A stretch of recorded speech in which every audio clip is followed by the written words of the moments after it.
Bonsoir et bienvenue dans Les Aventuriers de l'étrange ce soir sur Sud Radio. Vous avez vécu quelque chose de bizarre, quelque chose qui vous laisse plein de questions. Vous avez vécu peut-être un phénomène paranormal et vous n'osez pas en parler autour de vous de peur de passer pour un fou ou une folle.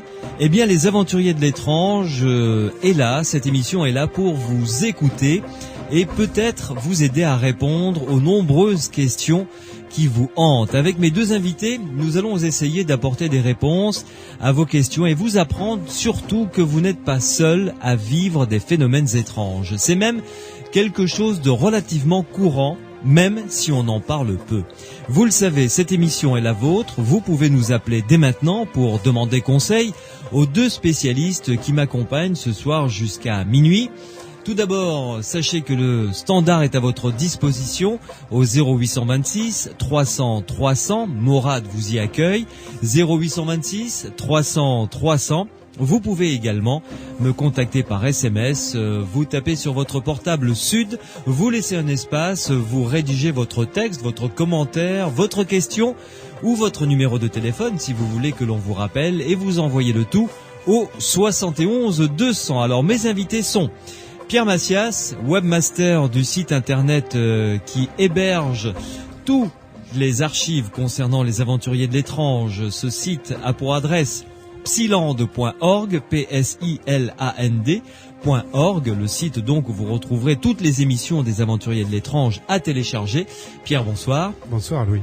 Alors, Pierre, une triste nouvelle pour commencer, on y reviendra un petit peu plus tard tout à l'heure, mais ça concerne le monde de l'ufologie. Oui. On a reçu d'ailleurs le président de cette organisation belge qui a connu ses heures de gloire. La SOBEPS a une triste nouvelle à nous annoncer. Tout à fait, une très triste nouvelle. En fait, j'espère que nous n'en parlons pas avant l'heure, mais lors de la dernière réunion de la dernière assemblée générale de la SOBEPS, il a été décidé de mettre fin à l'association. Voilà, donc la SOBEPS va en fait disparaître en fin 2007, après avoir mis ses affaires en ordre, après avoir sorti un dernier numéro de Inforespace. Voilà, c'est j'espère qu'on reviendra auprès de Michel Bougard et de Monsieur Ferrine dans un futur proche. Ouais, pour en parler un petit peu plus en détail et peut-être qu'il y a quelque chose à faire pour sauver cette association. En fait, elle s'arrête faute de ressources humaines et de ressources financières. Le problème, ce sont les associations actuellement, depuis plusieurs années, de manière générale. On trouve les responsables d'associations en général, ufologiques ou parapsychologiques, trouvent de moins en moins de personnes, de ressources humaines, de gens qui sont prêts à faire du travail sérieux, à s'impliquer de manière bénévole dans des associations. C'est peut-être même une situation courante pour de nombreuses associations. Oui, quel que soit leur domaine. Quel que soit leur domaine. Il semble que le bénévolat batte un petit peu de l'aile dans nos années. Ouais. On en reparlera un petit peu plus en détail donc avant la fin de cette émission. Pierre, tu vas m'accompagner donc pour écouter les différents témoins qui vont se succéder à l'antenne et répondre en partie du moins à leurs questions. Avec nous également ce soir, Renaud Évrard, membre du groupe des étudiants de l'Institut Métapsychique International. Renaud, bonsoir. Bonsoir. Bonsoir. Oula. Comment ça va, Renaud ? Oui, ça va, un petit essai de voix, mais c'est bon. Non, ça va. Et alors, si Pierre nous annonçait une triste nouvelle, à savoir la fermeture imminente de la SOBEPS, cette association belge concernant le domaine de l'ufologie, vous avez en revanche une très très belle nouvelle à nous annoncer. Oui, c'est plutôt l'ouverture imminente donc d'un service de consultation psychologique, mais on peut dire aussi parapsychologique, à l'Institut Métapsychique International sur Paris. Voilà. Donc ça, ce n'est pas absolument pas la nouvelle à laquelle je voulais faire allusion, mais plutôt au fait que votre famille s'agrandit. Enfin, s'est agrandie. Effectivement, oui. L'info devient nationale. Oui, l'info devient nationale. Oui. Et l'heureuse arrivée se prénomme Axel. Axel, magnifique. Vous lui ferez des bises de notre part alors. Oui, pas de problème. Très bien. Vous risquez de l'entendre dans l'émission également. Eh ben, ce sera avec plaisir. Donc Pierre Massias et Renaud Évrard m'accompagnent jusqu'à minuit pour m'aider, m'épauler, pour vous écouter, avoir une oreille attentive et essayer de répondre à vos questions. Vous pouvez, vous le savez, donc m'appeler dès maintenant pour demander conseil à ces deux spécialistes qui m'accompagnent. Le standard est à votre disposition, je vous le rappelle. Morad est là pour vous écouter au 0826 300 300 et vous pouvez nous envoyer vos SMS en tapant Sud au préalable sur votre portable en laissant un espace. Rédigeons votre texte et l'envoyez au 71 200. Sud Radio.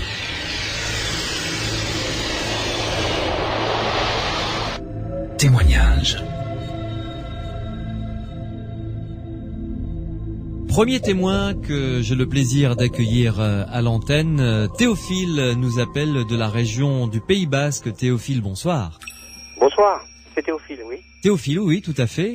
Vous êtes dans la région de Bayonne, je crois. Oui, par là, à côté de Bayonne, oui, pas trop loin. Bayonne. Vous êtes déjà passé dans cette antenne, dans les Aventuriers de l'étrange, Théophile, pour nous relater une sortie hors du corps que vous aviez vécue. Il y a combien d'années de cela à peu près? Bah, écoutez, c'était en 82 ou 83 ou 84, à peu près. Ouais. 84, oui, c'est ça. D'accord. Donc, pas mal d'années, ça nous fait 25, 26 ans à peu près. Voilà, oui. Si je calcule. Ça me rajeunit pas, oui. Oui, c'est vrai, je vous l'accorde. Et alors, vous, ça s'est passé donc... Chez moi, oui, dans ma maison. J'étais couché. Mm-hmm. Je dormais avec ma femme, mon épouse, et on dormait, et puis voilà, puis d'un seul coup, je suis sorti de mon corps, quoi. Je suis monté au plafond. C'est bizarre, dans la position où j'étais couché. Ouais. Mm-hmm. Je suis monté au plafond et puis j'ai fait tout mon appartement, quoi. J'ai fait toutes les chambres, et voilà, et je voyais tout comme en plein jour, mais c'était en pleine nuit, hein. Alors qu'il faisait nuit, oui, tout à fait. Oui, il faisait nuit, mais moi, chez moi, tout c'était clair, quoi. Enfin, tout était allumé. Et donc j'ai fait tous les appartements, j'ai vu tout le monde, mes enfants. À l'époque j'en avais 3. Mm-hmm. Et là maintenant j'en ai 4, mais bon. Oui. Donc j'ai vu tout le monde et puis après je suis parti dans la cuisine et la fenêtre était ouverte dans la cuisine. Ouais. Hein, et donc j'ai vu la fenêtre ouverte, j'ai vu la rue, mais j'ai eu peur de partir par la fenêtre, d'être aspiré par un courant d'air. Oui, voilà, de m'envoler, de pas pouvoir rentrer à la maison, quoi. Ouais. Donc je suis revenu dans ma chambre. Mais le problème, c'est que au lieu de rentrer dans mon corps où je suis parti, je me suis couché par terre sur la moquette, quoi. Mm-hmm. Mm-hmm. Donc voilà, je me suis allongé par terre, je me suis reposé tout doucement, quoi. Et voilà, quoi. Donc c'était une expérience un petit peu bizarre, quoi. Ah, pour le moins, oui. Vous nous l'aviez raconté lors d'une séance qui était consacrée aux sorties hors du corps. Voilà. Mais la raison pour laquelle je vous ai demandé de venir à nouveau nous relater vos expériences, c'est que après ce phénomène de sortie hors du corps que vous avez vécu, ça a déclenché chez vous certaines capacités, certaines sensibilités beaucoup plus affinées, hein. Plein de choses, oui, il y a des choses d'ailleurs que je comprends toujours pas. C'est pour ça que j'ai arrêté un petit peu c'est-à-dire que j'arrive à deviner des choses, quoi, de voir des choses, surtout chez les gens. J'arrive à les connaître sans les connaître, quoi. J'arrive à. Bon, puis je me suis mis à peindre, je me suis mis. Je sais pas comment. Alors que, d'abord, faisons le point. Avant cette expérience de sortie hors du corps, vous ne peigniez pas, enfin vous ne faisiez pas de peinture. J'ai jamais. Non, j'étais pas bon en dessin ni rien. Je me suis mis à peindre. Je fais des tableaux. Ouais. Je sais pas comment je fais, mais je les fais. Et bon, puis chez les gens, j'arrive à deviner un petit peu, enfin, à voir un petit peu. Dans eux, quoi. Oui. J'arrive à deviner des choses qui, d'ailleurs, j'ai arrêté parce que ça me fait un petit peu peur, quoi. Alors, j'arrive à. Est-ce que vous pouvez nous donner un exemple? On en a parlé avant que vous passiez à l'antenne. Par exemple, une histoire dramatique, malheureusement, mais vous étiez à un mariage et là, il vous est arrivé quelque chose. Ouais, j'étais à un mariage. Il y a mon épouse. On était à un mariage Et puis il y avait une petite fille, un garçon, je me souviens pas ce que c'était. Enfin, elle était dans une poussette et puis elle avait une drôle de tête. Et puis c'était un mariage et moi j'étais un petit peu un petit peu gay quoi. Puis j'ai vu cette petite fille ou ces petits garçons puis je lui ai dit qu'est-ce qui t'arrive? Je lui parlais pas hein, et je lui ai dit tonton il va s'occuper de toi, t'es malade. Et donc j'ai dit à ses parents écoutez il faut vous occuper de lui parce qu'il est malade ce gosse. Mais non il a rien, il est fatigué parce qu'il y a un mariage. Et j'ai des témoins, hein, puisque les amis sont tous là. Hein. Ouais. Et ils me disaient, ils m'ont dit laisse tomber. Et puis moi j'insistais bêtement, quoi. Il faut voir les médecins, il faut voir parce qu'il est pas bien. Et puis effectivement, 2 ou 3 jours après, les amis ils m'ont appelé, m'ont disant écoute, le petit garçon il est mort, quoi. Il avait décédé, je sais pas pourquoi, et j'avais vu qu'il était pas bien. Et puis il me dit mais non, c'est parce qu'il est fatigué, il est voilà, il est décédé, quoi. Puis moi j'étais sûr qu'il avait quelque chose de grave, quoi. Vous le sentiez au fond de vous-même? Ah oui, dès que je l'ai vu, je me suis mis à côté de lui, puis je lui ai parlé, et puis je lui ai dit, tonton, je lui disais tonton, mais je le connaissais pas, quoi. Ouais. Et tonton, il va s'occuper de toi, on était en fête, donc, mais moi, je savais qu'il avait quelque chose. Et ça arrive souvent, je sais pas, des choses, mais j'essaye d'arrêter je me comprends. Ça me fait peur. Mais est-ce que de voir les gens en face, quoi. Est-ce que quand vous dites j'essaie d'arrêter, est-ce que c'est une sensibilité que vous réussissez à maîtriser, à dire bon aujourd'hui stop, je ferme le robinet, ou ça vient de manière sauvage sans que vous le vouliez? Ça me vient, mais je lui dis stop parce que je veux pas savoir. Ça me vient, je le sais, mais je dis stop, je dis rien à la personne, quoi. Ouais.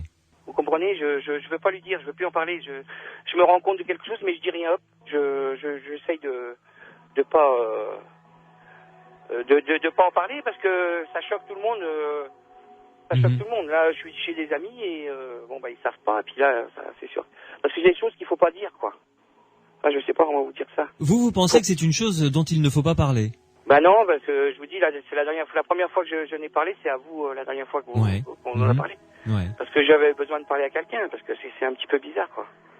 Et puis il faut quelqu'un, s'il y avait quelqu'un qui pouvait me dire comment il faut faire pour ou améliorer ou alors arrêter carrément, quoi.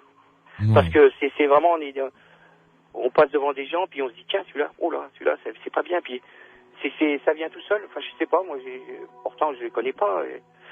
Il y a pas que ça, il y a plein de choses. Hein? Est-ce que vous pouvez nous citer 2-3 cas comme ça où ça vous est arrivé justement? Oui, voir des choses, oui.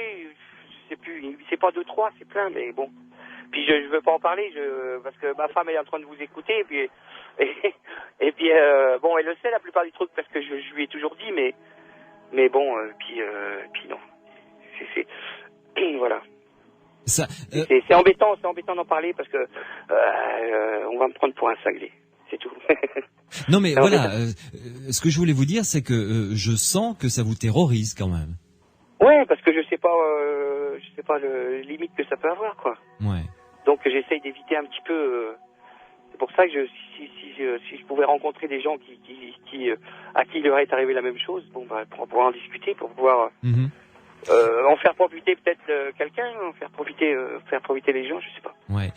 Dites-moi Théophile, si on vous avait donné le choix en vous disant avant que vous ne viviez, hein, parce que on sent que ça s'est déclenché après la sortie hors du corps. Hein. Ah oui, tout ça c'est après, oui. Tout ça s'est déclenché après. Ah oui, avant c'était une vie normale. Je vous dis, j'étais équilibré. Je suis équilibré tout le temps. Vous l'êtes toujours. Paris, je buvais pas.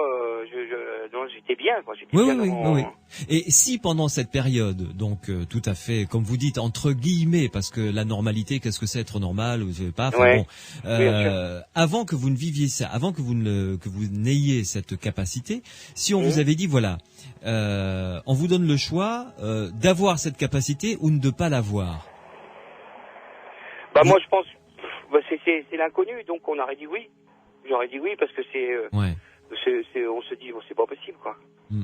Mais en fin de compte, on se rend compte qu'on est un petit peu gêné quand même parce que par rapport aux gens, puis c'est gênant parce que on voit des gens qu'on se dit tiens et puis après on sait plus ou moins ce qui va se passer ou c'est pas tout le temps, hein, c'est certaines personnes. Hein. Ouais. Puis après on est gêné, donc on évite pas d'avoir des amis longtemps parce que on essaye on se rend compte qu'on a des amis, mais Mais ceux qui sont bien, quoi. Vous voyez ce que je veux dire? On choisit un petit peu, quoi. C'est-à-dire que... On évite un petit peu tout ce truc-là, quoi. Ouais. C'est-à-dire que quand quelqu'un vient vers vous avec une démarche amicale, sympa, etc., vous sentez tout de suite si c'est vraiment amical ou bon. Ouais, c'est ça. Ouais. Voilà, c'est pour ça qu'on a pas trop de. On a des amis, bien sûr, mais pas. Ouais. Pas 50, quoi. Vous savez, les vrais amis se comptent sur les doigts d'une main en règle générale. Exactement, oui, donc c'est pour ça. Oui. Mais je vous dis, c'est ça le truc, parce que.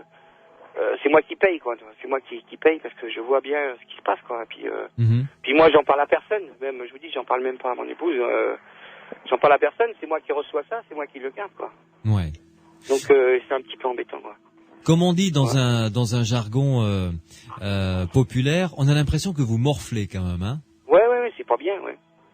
C'est pas bien parce que on supporte un petit peu tous ces petits trucs-là, quoi. C'est bizarre, je vous dis, c'est bizarre de vous en parler parce qu'on va me prendre pour un cinglé. Je suis chez des amis, ils ont mis la radio. Ils vont me dire, mais attends, je suis tombé sur qui? Donc voilà, on n'en parle pas, quoi. Ouais.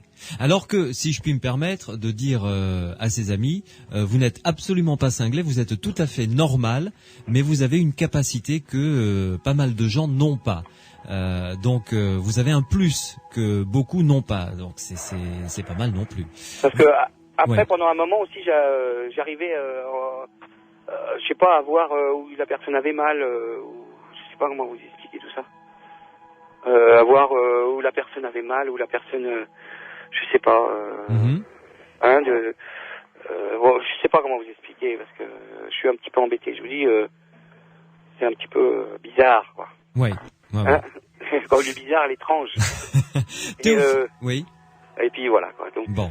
Théophile, oui. Vous restez avec nous, une petite pause et on se retrouve tout de suite après avec Pierre Massias et Renaud Évrard qui vont vous aider à voir plus clair dans tout ce que vous vivez. À tout de suite. Sud Radio. Louis Bénédit. Les aventuriers de l'étrange. Samedi et dimanche prochain, je vous l'annonce d'ores et déjà, je serai en direct depuis le Salon du Livre ésotérique et philosophique qui va se dérouler à Condom, dans le Gers, sous le cloître de Condom, avec notamment 10 conférences et 2 expositions, dont une sur la calligraphie arabe et la seconde sur les mandalas. Alors, je vous donne un site pour tout savoir sur cet événement, sur ce Salon du Livre ésotérique qui va se dérouler donc samedi et dimanche prochain, les 23 et 24. Le site pour tout savoir, c'est Salon Liber, L-I-B-E-R, en un seul mot, salonliber.org. Et de nombreux invités se succéderont à mon micro. Nous parlerons d'une énigme historique, le Baphomet des Templiers, cette relique dont on a dit que les Templiers l'adoraient. Nous parlerons également de chamanisme, nous parlerons des anges, nous parlerons de Kabbale, nous parlerons de calligraphie arabe, bien entendu, et nous parlerons également des mandalas. Alors, mon cher Théophile, oui. Il y a 2 SMS qui sont arrivés au 71 200 pendant que nous parlions. Oui. Le premier signé Rascal, qui est un fidèle, qui dit « Bonsoir Théophile, vous devez vous faire confiance et pas vous sentir responsable. » Donc voilà le message que Rascal vous envoie. Oui. Et un autre de William 31 qui dit « Il serait dommage de ne pas exploiter ses capacités. » Bah oui, si je pouvais le faire, mais comment tout seul? Je peux pas. Alors justement. J'ai peur, je sais pas. On va peut-être vous donner quelques indications. Je passe la parole d'abord à Renaud Évrard. Renaud, qu'est-ce que vous pouvez dire? D'abord parce que je pense que Théophile a vraiment besoin d'être d'abord rassuré. Oui, bonsoir Théophile. Bonsoir. Oui, vous pouvez être rassuré, c'est sûr. Je ne sais pas si ça va être évident, parce que les phénomènes que vous avez vécus sont... celui que vous nous avez raconté par rapport à la mort de l'enfant, en fait, c'est vrai que ça fait vraiment de vous une sorte d'oiseau de mauvais augure. Oui, c'est ça. Ça a dû vous être assez mal compris ou assez mal perçu, en fait. Oui. Même par vous, directement. Bah oui. Mais l'histoire aurait pu être différente. C'est vrai que là, le SMS vous disait de vous faire confiance.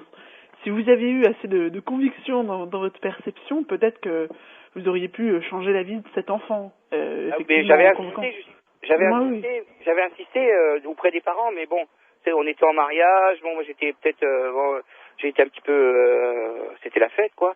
Mais je savais ce qui se passait. Puis je leur ai dit, mais bon, ils m'ont dit, bon, bah, t'es lourd. Oui, c'est ça. Mais en même temps, effectivement, le SMS disait aussi de ne pas vous sentir forcément responsable. Ouais. Si ces capacités existent, elles peuvent être utiles, mais comme vous disiez, vous n'arrivez pas vous-même à les contrôler. Je pense que personne ne les contrôle vraiment, et ça peut être un petit plus comme ça pour certaines occasions, mais... Voilà, disons que ça saute aux yeux, ça saute aux yeux. Quand j'arrive à un endroit, ça saute aux yeux. Même si je connais pas les gens, ça vient tout de suite, ça vient tout de suite. Il y avait eu, j'ai oublié de vous dire aussi, il y avait eu une émission à la télé il y a très longtemps. J'habitais en Anglette à l'époque, je crois, oui. J'avais c'était pas Internet, c'était l'autre là, vous savez, comment on appelle, le Minitel là, non. Enfin, disons qu'il y avait l'émission justement avec, je me rappelle jamais de son nom, le monsieur avec la barbe et la pipe là. Ah oui, Yves Vignon. Yves, voilà, je me rappelle Yves jamais de Vignon. son nom. Oui, tout à fait. Je devrais me rappeler. Ouais. Et voilà, donc il avait une enveloppe dans la main et il avait dit à la télé, voilà, si vous devinez ce qu'il y a dans l'enveloppe, voilà, vous m'appelez.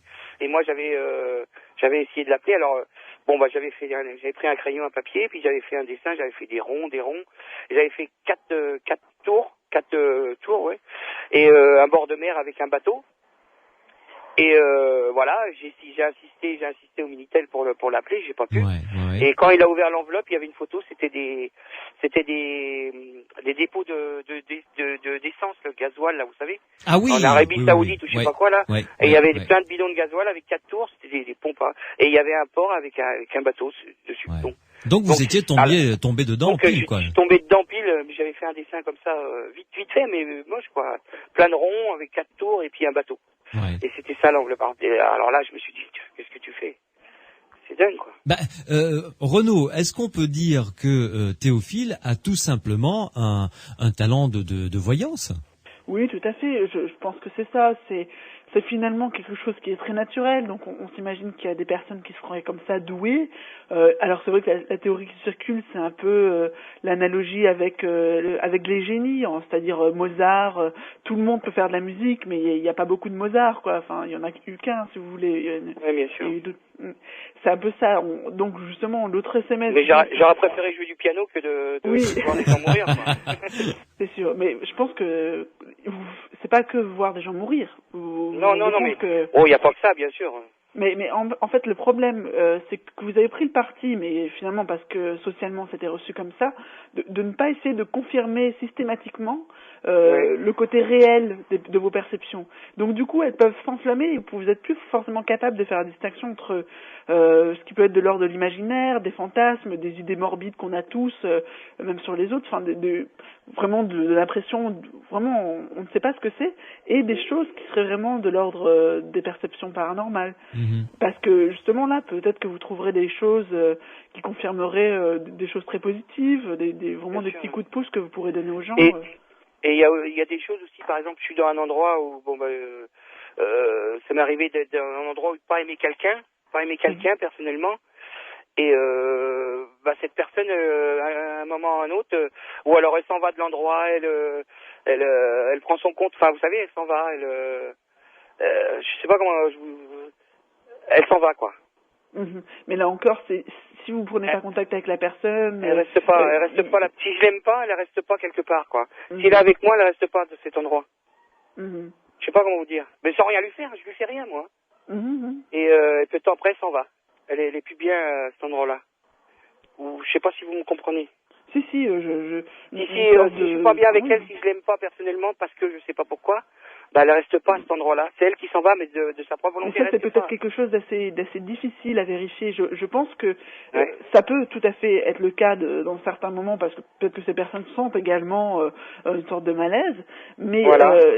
C'est vrai que c'est pas évident de faire la part des choses entre ce qui finalement va être vos idées, votre imaginaire par rapport à ça, et des fois quelques coïncidences. Et bon, je pense que ce qui serait là, vous êtes dans une phase d'hésitation, donc j'ai l'impression, vous nous appelez, c'est quelque chose déjà, un grand pas. En plus, oui, parce que j'aime pas trop là j'en parle parce que je vois personne. Hein. Oui, je vois personne. Il y a des personnes comme ça qui ont comme vous des expériences qui finalement apportent du changement de leur vie. Votre sortie hors du corps, c'est quand même chose d'assez troublant, et ça vous a touché vraiment. Et incroyable. ces personnes peuvent le vivre aussi consciemment. Eh bien, il y a une sorte de sous-culture de personnes qui sont comme vous, mais qui assument finalement ces capacités, qui s'en font pas des montagnes, qui s'en font pas des théories extraordinaires, et qui vivent ça autrement que de façon introvertie, un peu masochistique, un peu impossible à vérifier également. Bien sûr, bien sûr.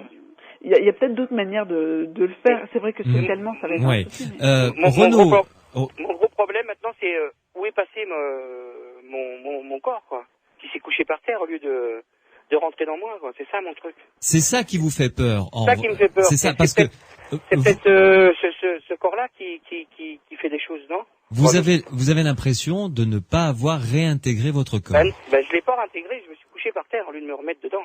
Oui, mais ça, qui m'interroge. Oui. Mais ça, c'est une perception que vous avez, vous, une perception mentale.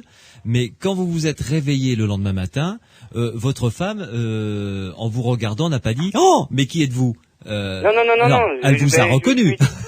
Je lui ai dit tout de suite, et je lui ai dit, voilà ce qui m'est arrivé. Non, mais ce que je veux dire, Théophile, c'est qu'elle vous a physiquement reconnu. Ouais, j'étais là, mais il manque peut-être quelque chose. Non. Vous êtes complet parce que vous avez la perception et le souvenir de tout ce que vous avez vécu dans votre corps. Et en plus, vous avez acquis, grâce ou à cause, comme on veut, de ce que vous avez vécu, cette capacité que vous avez maintenant avec vous, qui est un plus. Donc, c'est que vous avez réintégré votre corps et que vous êtes complet, au complet. Il ne faut pas que vous doutiez. Vous êtes vraiment au complet, en entier. Je pense que c'est celui qui est dehors. C'est bête, mais je pense que c'est celui dehors qui me donne les informations. C'est un peu fou à dire ça. Hein. C'est celui qui est dehors qui me donne les informations. Oui, mais il est en vous et il faisait déjà partie de vous. Ouais, je sais pas, ouais. Si. Mais pourquoi il est parti? Non, il est revenu. Il vous a jamais quitté. Il est sorti hors de votre corps et il est revenu. Ce qu'on appelle, comme vous voulez, la conscience, votre moi. Les psychanalystes donneront un autre nom. Ouais. Je passe la parole à Pierre Massias. Pierre. Bonsoir Théophile. Bonsoir.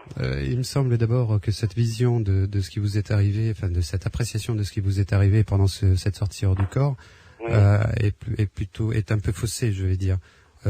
Il ne s'agit pas d'un autre corps qui s'est échappé, qui a fait un petit tour et qui a essayé de revenir ou pas. C'est dans tous les cas, quoi qu'il arrive, quelle que soit la nature de ce phénomène, c'était vous, c'est votre psyché, c'est vous-même, tel que vous êtes là ce soir en nous parlant. Donc votre psyché, c'est-à-dire vous-même, on va considérer qu'elle est allée faire un petit tour. Mais puisque vous nous parlez ce soir, c'est revenu. On ne peut pas en parler comme un objet indépendant. C'est vous-même. Donc, ce que votre sensibilité actuelle, ce qui peut vous arriver à l'heure actuelle au niveau de ce qu'on va appeler les phénomènes psy, ça n'est pas dû à une entité qui vous appartient, à un morceau de vous-même qui serait à l'extérieur, mais c'est bien vous-même maintenant dans votre corps physique, c'est votre psyché qui est elle-même, qui est entière, qui est elle-même, qui agit comme d'habitude, avec ce petit plus de sensibilité que vous avez découvert après cette expérience. La preuve, vous faites de la peinture, ce qui dénote d'une sensibilité artistique que vous aviez en vous avant, mais que après la sortie hors du corps, c'est réveillé. Peut-être, oui, peut-être. Oui, alors je vais revenir là-dessus d'ailleurs, parce que il y a des cas historiques et ça peut s'avérer extrêmement intéressant. Alors, vous avez dit, enfin, il y a plein de choses, il s'est dit plein de choses là avec Renaud. Ça a été assez large comme discussion. Et à un moment, il y a une chose qui m'a un petit peu choqué à un moment, frappé, à un moment où vous avez dit que vous auriez préféré être pianiste. Alors, parce que personnellement, je dirais que la vie de pianiste n'est pas forcément à envier, parce que l'image du pianiste qu'a l'auditeur, le spectateur pendant un concert, c'est une image de plaisir.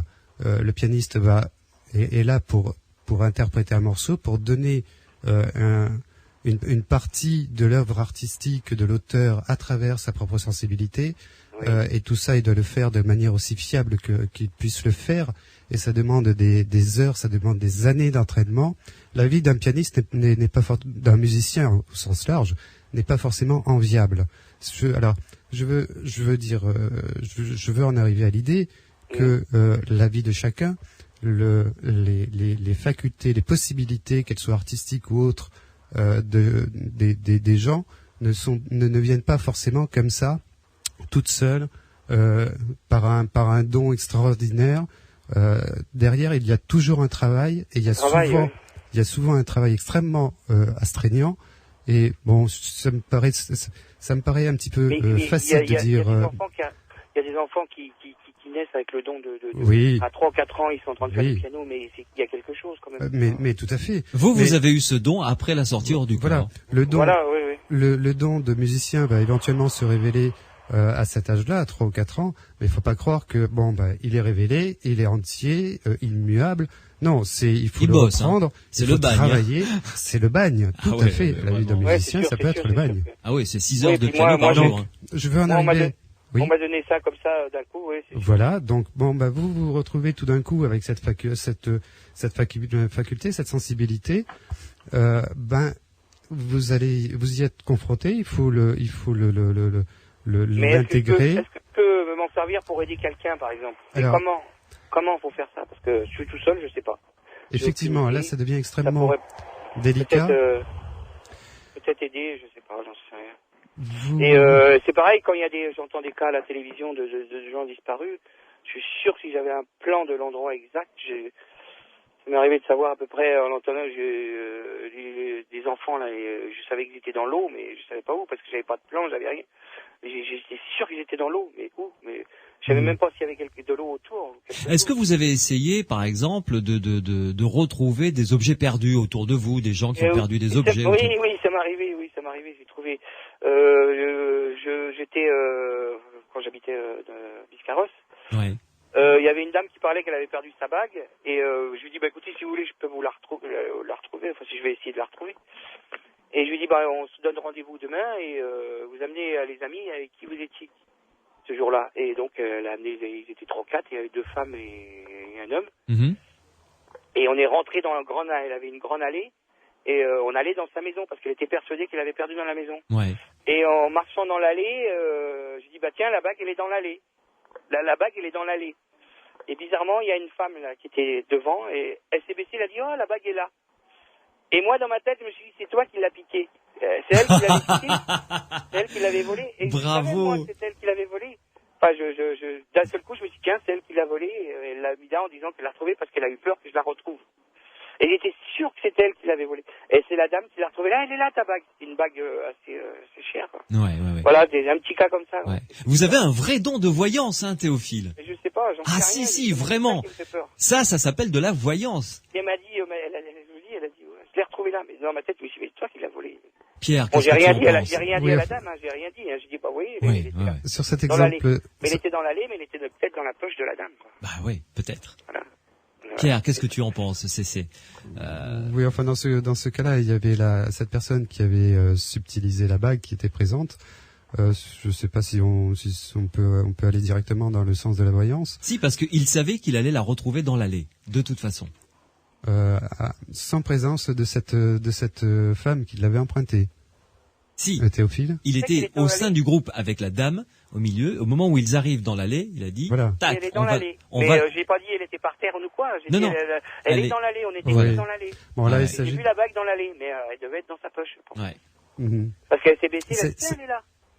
Voilà, donc joli. Non, moi j'ai pas dit à la dame que c'était. Mais moi j'ai bien senti que c'est elle qui devait l'avoir dans l'allée. Elle était dans l'allée, on était tous dans l'allée, donc la bague était dans l'allée. C'est un cas sur lequel on risquerait de se chamailler entre voyance et je dirais empathie, des choses comme ça. Ou télépathie. Ou télépathie, pourquoi pas, oui. Peut-être aussi. Dans tous les cas, il est extrêmement difficile de faire c'est cas particulier une différence entre voyance. Je sais pas pourquoi je leur ai dit amène les gens avec qui tu étais quand tu l'as perdu. Ça, c'était mon premier mot. Donc, elle est venue avec les gens avec qui elle était quand elle l'a perdu. Et dans l'allée, j'ai dit, la bague est dans l'allée. Mais bien sûr, la dame, elle était dans l'allée aussi, elle marchait avec nous. Elle s'est baissée, elle a dit, tiens, elle est là. Bon. Voilà. Donc, ça revient plutôt au cas où la personne est présente. C'est un petit peu le cas de l'enfant que vous nous citiez au tout début. C'est. Bon, il s'agit peut-être d'un ressenti de la personne. Alors là, quand on va chercher à comprendre. C'est peut-être une explication, oui. C'est peut-être le ressenti des gens, oui. Voilà, oui, tout à fait, de cette personne qui était présente. Maintenant, il est extrêmement difficile aussi de caractériser ces exemples, de dire s'il s'agit effectivement d'empathie, d'un phénomène de télépathie, voyance, etc., regroupé sous le terme empathie, pour dire qu'il y a un phénomène psy aussi. Il s'agit de cold reading. Comme a dit Renaud tout à l'heure, il est quand même chaque cas est à investiguer, surtout un cas de terrain.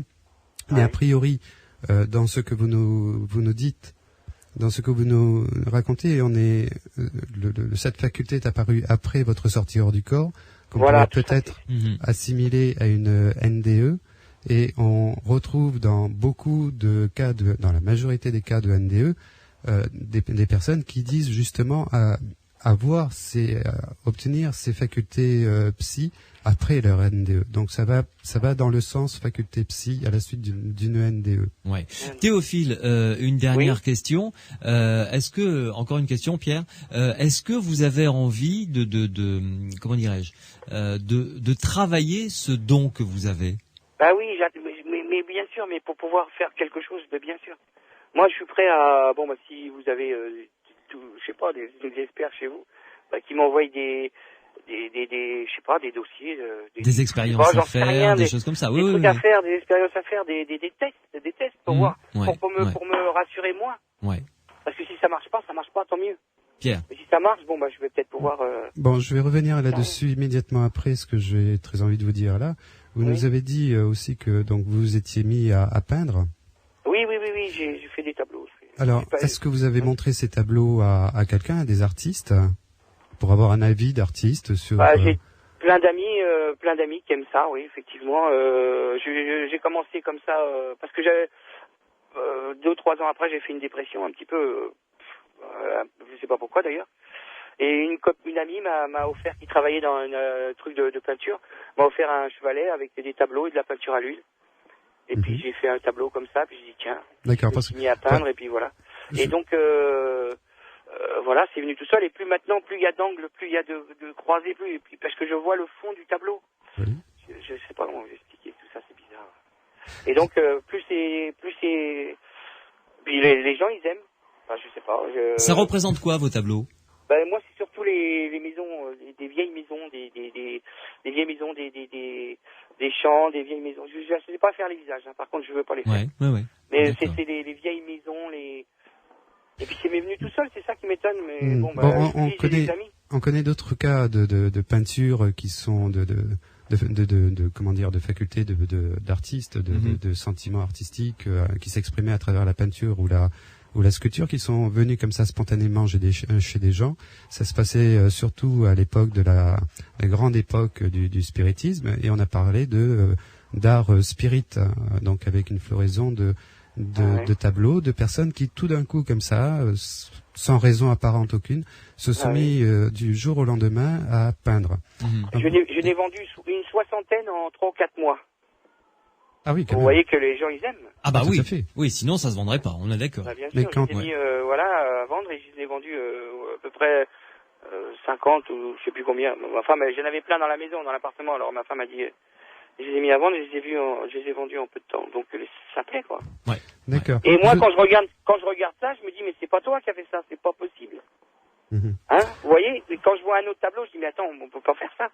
Et moi je fais des tableaux, puis je sais pas. C'est bête, hein.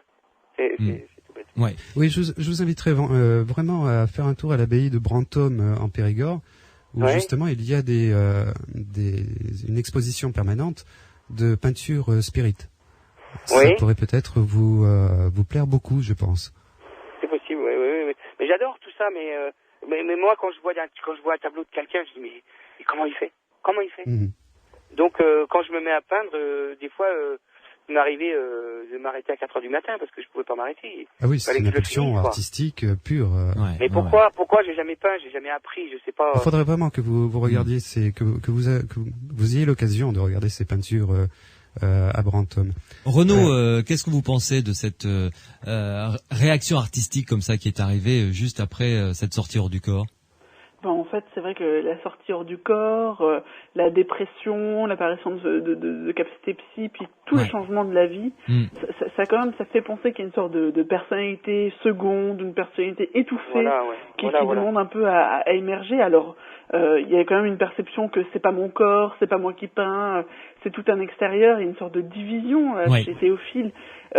Peut-être que c'est bien, peut-être que c'est comme ça qu'il va fonctionner, peut-être qu'il faudrait qu'il trouve un vrai interlocuteur où il puisse vraiment formuler quelqu'un qui ne le prenne pas pour un fou, qu'il faut quelqu'un qui puisse l'unifier lui-même, quoi, l'aider à s'unifier. Mais je pense que c'est vrai qu'il y a plein de capacités qui semblent à développer, artistiques, et puis la vie, quoi, finalement. Mais je suis sûr que en me penchant sur des choses disparues, je suis sûr que j'arrive à la trouver, je suis sûr et certain. Je suis sûr. Parce que, on va procéder à des tests, Théophile, si vous êtes d'accord. Ah oui, mais tout ce que vous voulez, envoyez-moi tout ce que vous voulez. Oui, justement, peut-être que vous pourriez visiter le site de l'Institut Métapsychique International. Oui. Il doit y avoir toujours la proposition de participer à une expérience qui pourrait vous convenir. C'est tout à fait dans ce cadre-là. Sinon, il y a des expériences sur Internet, directement en ligne, très facile d'accès. Comme sur godpsy.org, c'est une manière de se rendre compte de l'ampleur des capacités, aussi de prendre en compte les échecs, et là vraiment d'être dans une autre démarche, de vérifier, d'être dans la réalité. Bien sûr. Bon, autre chose, depuis ce matin, je suis en train de penser à un chat. Oui. Depuis ce matin, est-ce qu'il y a eu chez vous quelqu'un là qui c'est tout bête, il y a un problème avec un chat, ou il y a un chat, ou je sais pas. Non. C'est bête la question. Mais depuis ce matin, je pense à un chat, je sais pas pourquoi. Bon. Voilà. Bah écoutez, chez moi non, Pierre. Non, désolé, je peux pas. Renaud. Tant mieux, à la limite, je peux dire que mon frère m'a annoncé qu'il a appris un chat ce matin, mais bon. Voilà, je pense à un chat depuis ce matin. Bon, d'accord. Bon, c'est tout. Voilà. C'est tout bête. J'ai dit aux amis là, depuis ce matin, je pense à un chat. Et quelqu'un vous a annoncé qu'il a pris un chat. Je sais pas. Voilà. Bon. Quand même des raccourcis rapides. Je vais parler d'un chat. Théophile, ce que je vous propose, c'est que je communiquerai votre numéro de téléphone, si vous êtes d'accord, à Renaud Évrard et à Pierre Massias, qui entreront en contact après l'émission, dans le courant de la semaine, pour pouvoir prolonger cette discussion et vous proposer différents tests, etc., pour pouvoir continuer à collaborer avec vous, si vous êtes d'accord. Mais bien sûr, moi j'attends que ça. Sinon, je vous dis, moi je me ferme sur moi-même, quoi. D'accord. Donc on va faire ça. Alors. Voilà. Ça va vous donner un précieux coup de main. Si je peux aider. Et bien sûr, moi, c'est bénévole, il y a rien, il y a pas de problème, c'est pour aider, quoi. Si je peux aider. Si je peux pas, on oublie tout ça et voilà. Non. Mais si je peux aider, il y a aucun problème, au contraire. Et si on peut vous aider, on va le faire aussi. Je vous remercie parce que ça va m'enlever un petit poids peut-être aussi. Pas de souci. On est là pour ça aussi. Merci Théophile. Allez, au revoir. Je vous souhaite une bonne fin de soirée. Dans quelques instants, d'autres témoignages. Si vous avez vécu des phénomènes paranormaux, vous pouvez nous appeler au 0826 300 300.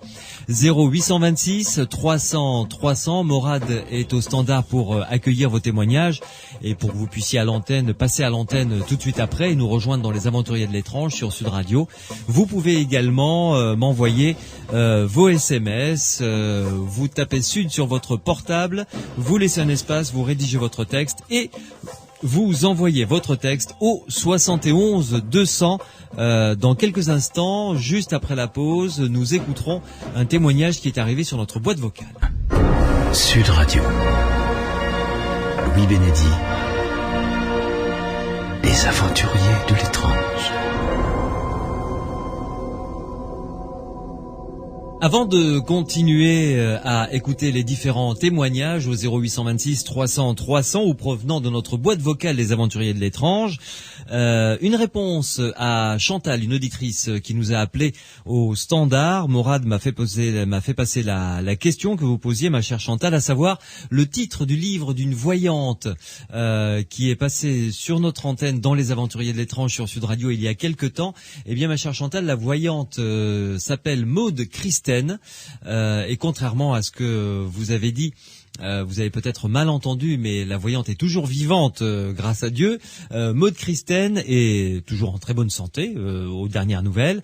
Elle a écrit un livre passionnant que je vous recommande. Ce livre a pour titre « Ma vie et l'invisible ». Ma vie et l'invisible, c'est aux éditions Presse du Châtelet.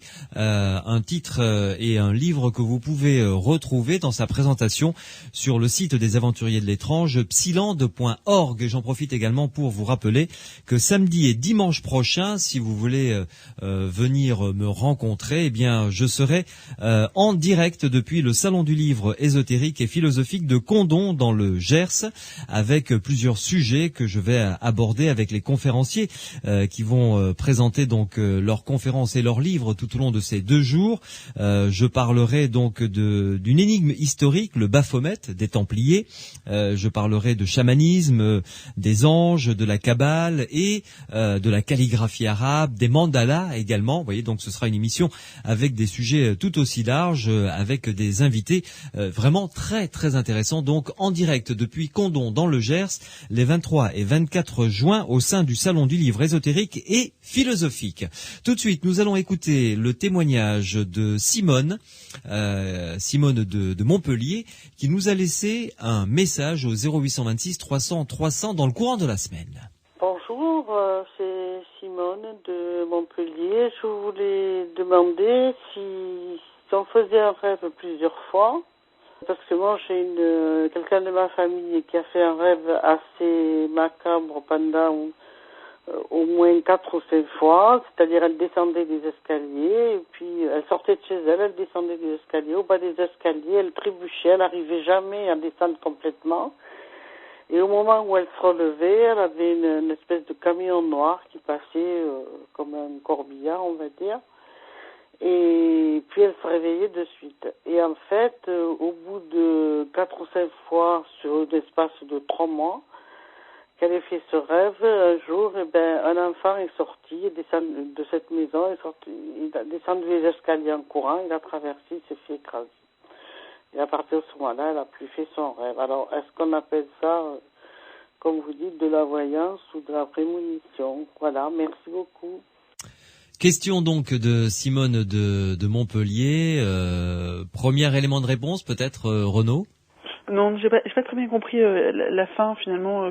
Eh bien, au bout de 3 mois et de 5 fois que cette personne faisait ce même rêve, un petit garçon est descendu de cette même maison, a dévalé les escaliers en courant, a traversé la rue et s'est fait renverser par un camion noir. Ah oui, effectivement, là, on a beaucoup d'éléments qui rejoignent, mais oui, on peut penser à une prémonition. C'est vrai que ça a l'air comme ça assez fort, mais c'est vrai qu'il y a d'autres interprétations beaucoup plus psychologiques ou individuelles à donner. Ah. Et de quel type? C'est-à-dire de peur récurrente? Oui, les rêves d'escalier, c'est très connoté aussi en psychanalyse. Enfin bon. Ça veut dire quoi, les rêves d'escalier? Oui, bon, généralement, c'est par rapport à l'acte sexuel, mais bon, on va pas jouer sur la clé des sons. Ah, d'accord, ok. Oui, d'accord. Non, mais là, enfin bon, il y a quand même un parallèle là, qui me semble assez évident entre ce petit garçon qui dévale les escaliers et qui se fait renverser et meurt, et cette dame qui habite la même maison et qui se voit en train de descendre les escaliers, traverser la rue et qui voit un camion noir lui arriver dessus. Oui. On n'aide pas beaucoup en donnant simplement une sorte de diagnostic de prémonition. C'est vrai que ça l'événement est déjà exceptionnel en soi. Après, que ce soit une prémonition, le risque c'est de croire que finalement d'autres rêves vont forcément se réaliser ou ont une plus grande proportion à se réaliser du coup. Je pense que là on doit mettre en garde un peu les gens que ça peut se produire des rêves prémonitoires, ça c'est un événement très fort, mais ça ne dit rien des autres rêves ou d'une sorte de déterminisme onirique qui serait donc là une sorte de pouvoir. C'est vraiment des éléments qu'on doit détacher par la suite, en fait. Oui. Pierre Mathias. Oui, je vais complètement dans le sens de Renaud. Dans notre cas, il semblerait, pour aller dans le sens de l'idée que c'est un rêve prémonitoire. Maintenant, un rêve prémonitoire ne nécessite pas forcément plusieurs retours du même rêve. Ça peut se produire une fois. Je vais continuer en disant que toujours comme Renaud, que rêver plusieurs fois la même chose, ça ne présage pas forcément d'un rêve prémonitoire. Ouais. De temps en temps, oui. De temps en temps, non. Disons que c'est pas une caractéristique de garantie de l'arrivée du phénomène de l'événement rêvé. Ouais. Ça peut être un rêve prémonitoire, comme ça peut ne pas être un rêve prémonitoire. Je veux dire par là, c'est pas sur le nombre de fois que le rêve va se répéter qu'il faut se dire c'est ou ça n'est pas un rêve prémonitoire. Oui, mais là, quand même. Dans ce cas-là, effectivement, ça s'est produit plusieurs fois, et puis il semblerait bien que ce soit le cas. Mm-hmm. Mais donc je reviens. Enfin, si on avait pu discuter avec cette dame qui arrivait plusieurs fois, j'imagine que elle nous aurait dit à un moment, elle nous aurait dit que à son réveil, elle avait de fortes sensations de réalité de son rêve. On aurait fait la distinction entre rêve normal répété plusieurs fois et rêve prémonitoire sur son ressenti par rapport au rêve. Mm-hmm. C'est-à-dire que ça peut être de manière inconsciente une peur en se disant mon Dieu, il y a même de manière inconsciente, il y a des enfants qui dévalent cet escalier et qui traversent sans regarder et un de ces quatre ça va finir mal. Ça peut être ça aussi ? Pourquoi pas ? Tout à fait. Tout à fait, oui. Ouais. Et donc ça s'est transformé par un rêve et puis malheureusement comme la situation était dangereuse à un pourcentage élevé, l'événement s'est produit. Voilà, dangereuse, une situation dangereuse à un fort pourcentage. Cette dame pouvait avoir des enfants aussi ou des enfants proches d'elle pouvaient habiter la même maison. Ça pouvait la concerner vraiment très directement. Ouais. Voilà, ça peut être un rêve tout à fait normal, une prévision, non pas une prémonition d'un événement, mais à la limite une prévision. Une bonne prévision, malheureusement. Une malheureuse prévision d'un événement. Bien. Vous le savez, vous pouvez nous envoyer vos SMS au 71 200. Vous tapez Sud sur votre portable, vous laissez un espace et vous nous envoyez vos SMS. On vient de recevoir un SMS de Monique de Nîmes qui dit avoir vécu pas mal de rêves prémonitoires. Envoyez-nous, Monique, par SMS votre numéro de téléphone auquel on peut vous joindre et écoutez, pourquoi pas ne pas en parler avec vous demain soir, puisque demain soir on consacre également l'émission à vos témoignages. Dans quelques instants, un autre témoignage. Sud Radio.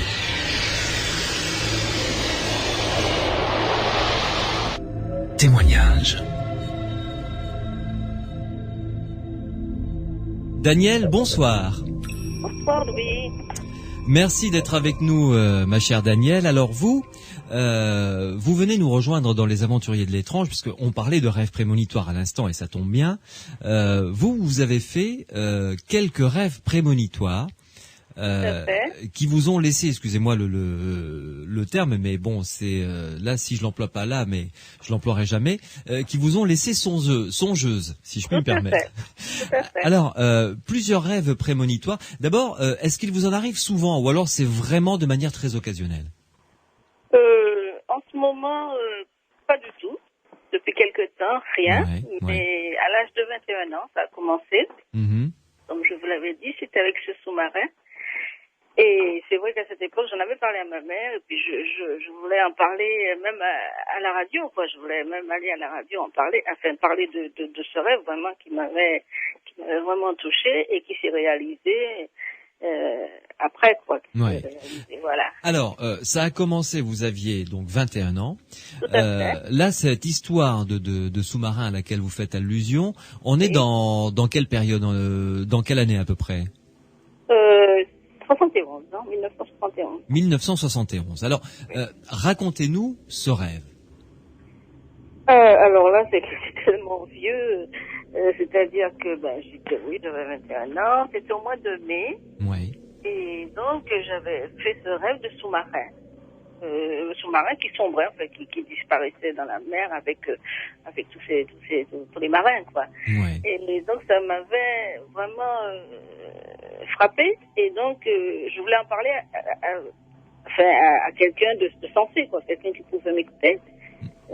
Bon, la première personne, bien sûr, c'est ma mère. Ma mère m'a dit non, mais ça va pas, t'es folle, on va pas te croire, on va croire que t'es folle, voilà, quoi. C'est toujours le mot qui revient, ou t'es folle, ou t'es le diable en personne, voilà, des choses comme ça. Et puis ma mère m'a dit non, tu dis rien, tu laisses tomber ici, je vais aller voir les gendarmes, je vais leur expliquer ce rêve que j'ai vu et l'endroit où le sous-marin a disparu. On me montrait. Vous avez vu en rêve l'endroit où le sous-marin a disparu? Tout à fait. On m'a montré sur une carte, et pas loin de la Bretagne, je m'en rappelle, où le sous-marin se trouvait, voilà. Oui.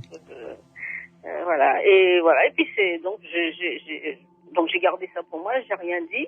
Et puis voilà, quoi. Donc, et puis récemment, j'ai entendu qu'ils ont fini par retrouver ce sous-marin, justement, pas loin de la Bretagne, de la côte bretonne, voilà. Est-ce que peu de temps après que vous aviez fait ce rêve, on a parlé de ce sous-marin qui avait disparu? Non, pas du tout. Non, pas du tout. J'étais vraiment, j'étais la seule, quoi, à savoir que ce sous-marin allait disparaître. C'est-à-dire, j'avais fait ce rêve au mois de mai et le sous-marin a disparu au mois de juillet. Voilà, au mois de juillet, donc la presse a fait état de la disparition d'un sous-marin. Voilà. Ouais. Donc mon rêve, 2 mois avant, je savais que ce sous-marin allait sombrer, voilà, dans le fond, quoi. Au large de la Bretagne. Voilà. Et on m'a montré sur la carte où se trouvait ce sous-marin, où allait se trouver ce sous-marin disparu. Donc, c'est pour vous dire que vraiment, c'est vrai que pendant quelque temps, j'étais vraiment pas bien. Parce que je pouvais pas en parler, voilà. Et donc, ça signifie bien que ça n'était pas un rêve habituel. Non, pas du tout. Ah non, pas du tout. Donc, en plus, non, j'étais jeune, donc c'est vrai que je m'occupais pas du tout de... Oui, j'imagine. Voilà. Alors, ça, c'était donc le premier rêve marquant. Et le deuxième rêve qui vous avait fait ce même effet, comme ça, de force, je dirais, en émotion, c'est un rêve concernant le pape. Oui, le pape, oui. Alors là, oui, pendant plusieurs... disons 2-3 mois avant qu'il s'est fait attaquer, j'ai rêvé de lui plusieurs fois. Et pareil, je savais pas comment en parler, je savais pas à qui parler. Toujours, j'appelle ma mère, bien sûr, je lui en parle. Elle me dit, tu me dis, je sais pas, moi, t'as qu'à aller à l'église, ou je sais pas, il faut faire quelque chose. J'ai dit, c'est bizarre. J'ai dit plusieurs fois, une première fois, bon, j'ai pas trop prêté attention, mais je dis quand même, je dis maman, il y a quelque chose qui va se passer, le pape, pourquoi il revient comme ça dans mes rêves? Et puis bon, pareil, vous savez, elle me dit bon, je sais pas, enfin bref. Et puis quand j'ai entendu qu'il s'était fait tirer dessus, bon, voilà. Alors, on est un petit peu impuissant, quoi, mais on sait pas. Là donc, ça concernait l'attentat qui a touché Jean-Paul II. Voilà. Donc, qu'est-ce que vous avez vu dans ce rêve? Est-ce que vous vous en souvenez? Oui, c'est-à-dire que celui vraiment qui m'a marqué, parce que vous savez, on vous envoie beaucoup de flashs, voilà, j'ai beaucoup de flashs, et le tout dernier vraiment, c'est qu'il était au milieu, et tous les gens étaient autour de lui, mais assez loin, c'est-à-dire il était tout seul au milieu, en blanc, et puis les gens tout autour, mais assez éloignés. Oui. Voilà. Et puis voilà. Donc c'est cette image-là qui m'est restée le plus souvent, que j'ai toujours en tête d'ailleurs. Oui. Et puis quelquefois je me dis, si je l'avais dit à quelqu'un, mais à qui, on ne sait pas. Je suis comme le monsieur qui est passé tout à l'heure que j'écoutais. C'est vrai, on est impuissant parce qu'on vous dit que vous êtes le diable, c'est comme cette grue, cette grue pareil. J'avais aussi rêvé de Tchernobyl. Alors là, c'est pareil, on m'a dit, mais ça va pas, c'est pas en France que ça va arriver et tout. Et puis c'était pas tout à fait en France, mais c'était que j'avais pas vu mon rêve qu'on était en France. Hein. Ouais. Vous avez vu quoi dans ce rêve concernant Tchernobyl, par exemple? Ah oui, alors là, tous les gens étaient habillés en blanc. Oui. Et puis, ce qui était bizarre, et puis avec beaucoup d'eau, c'est-à-dire ils essayaient de protéger la population, mais avec beaucoup d'eau. Et eux, ils étaient en blanc, ils nous repoussaient, enfin, ils essayaient de nous protéger, je pense. Et puis, quelque temps après, il y a eu... mais là, j'avais pas... C'est toujours pareil, j'avais pas... je savais pas du tout que ça allait, que c'était Tchernobyl, quoi. Ouais. Et c'est arrivé, vous avez fait ce rêve combien de temps avant le drame de Tchernobyl? Oh, bien 2-3 mois avant. Moi, j'ai toujours des flashs, parce que moi, le temps que ça, je sais pas, il y a toujours, on dit, des fois ça persiste, ça insiste. Puis voilà, moi je sais pas, voilà, donc c'est pour ça que quand j'ai écouté votre émission, je me suis dit ça c'est génial, je pourrais au moins en parler parce qu'on a envie de le dire à quelqu'un. Ouais. Et c'est pas évident. Et c'est bon, il y a eu cette grue, c'est pareil que je cherchais partout. Dès que je voyais une grue, je me disais oh là là, faut pas que je passe en dessous parce que je croyais que c'était pour moi. Puis que j'ai entendu cette grue sur cette école, c'est vrai que par contre, j'en avais parlé à mon copain à cette époque et il m'a dit bon, c'est tout. Puis voilà, c'est vrai. Oui, c'était le fait divers concernant une grue sur un chantier qui jouxtait une école et la grue était tombée sur l'école, hein, c'est ça? Tout à fait. Ouais. Voilà. Et je l'ai noté au fur et à mesure que vous nous avez raconté vos différents rêves prémonitoires. Vous faites ce rêve en règle générale toujours 2-3 mois avant? Oui, toujours, oui. On m'avertit, voilà. Je suis avertie qu'il va avoir ça. Mais je suis impuissante parce que je ne sais pas à qui en parler. Je parle à mes, c'est pas des amis, parce que les amis, vous savez, des fois, ils vous prennent pour quelqu'un de pas bien, quoi, de taré, quoi. Ouais. La diablesse. Voilà, on m'appelait, on me disait souvent que j'étais une diablesse. Parce que quand je disais, tiens, j'ai vu ça. Vous voyez, quelque chose de tout bête. J'avais rêvé les radars. Les radars pour les voitures, vous voulez dire? Ah oui, les radars, pas les radars pour les voitures, mais les radars pour les appareils qu'on met, vous savez, sur les autoroutes, là, pour c'est ça. Oui. Je l'avais vu, ce rêve, un rêve. J'ai eu des quelques flashs. Et puis j'en parlais comme ça, j'ai dit, tiens, c'est bizarre, on va être flashé sur une potence. J'ai dit, tiens, ils vont nous mettre des flashs.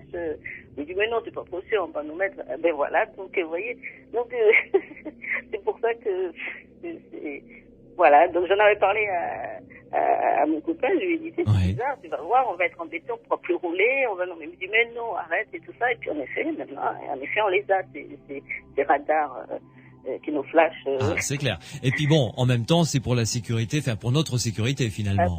On râle, c'est normal, mais en même temps, c'est pour notre sécurité. Voilà, mais j'avais eu ce rêve prémonitoire, quoi, de ces futurs radars. Et là, vous nous avez dit en début de notre conversation que ça s'était arrêté depuis quelque temps. C'est-à-dire, qu'est-ce que vous appelez quelque temps? 1 an, 2 ans? 2 ans, depuis la mort de mon père. J'ai plus de flash. Vraiment, j'ai plus de flash, mais par contre, j'ai autre chose. Je ressens les tremblements de terre. Par contre, j'ai essayé de chercher la raison pour laquelle je ressentais les tremblements de terre dans ma chambre. Ça, je comprends pas. Et des fois, ça me réveille. Je me dis, tiens, c'est bizarre, j'ai une secousse dans mon lit, voilà. Et quand je demande par exemple à la voisine, parce que j'habite dans un appartement, elle me dit non, moi j'ai rien ressenti. Alors je me suis dit, peut-être que ma chambre est située sur une zone où, voilà, j'essaye de trouver des solutions, et chaque fois qu'il va y avoir un tremblement de terre quelque part, je le ressens. Donc il y a ça, donc ça se manifeste autrement.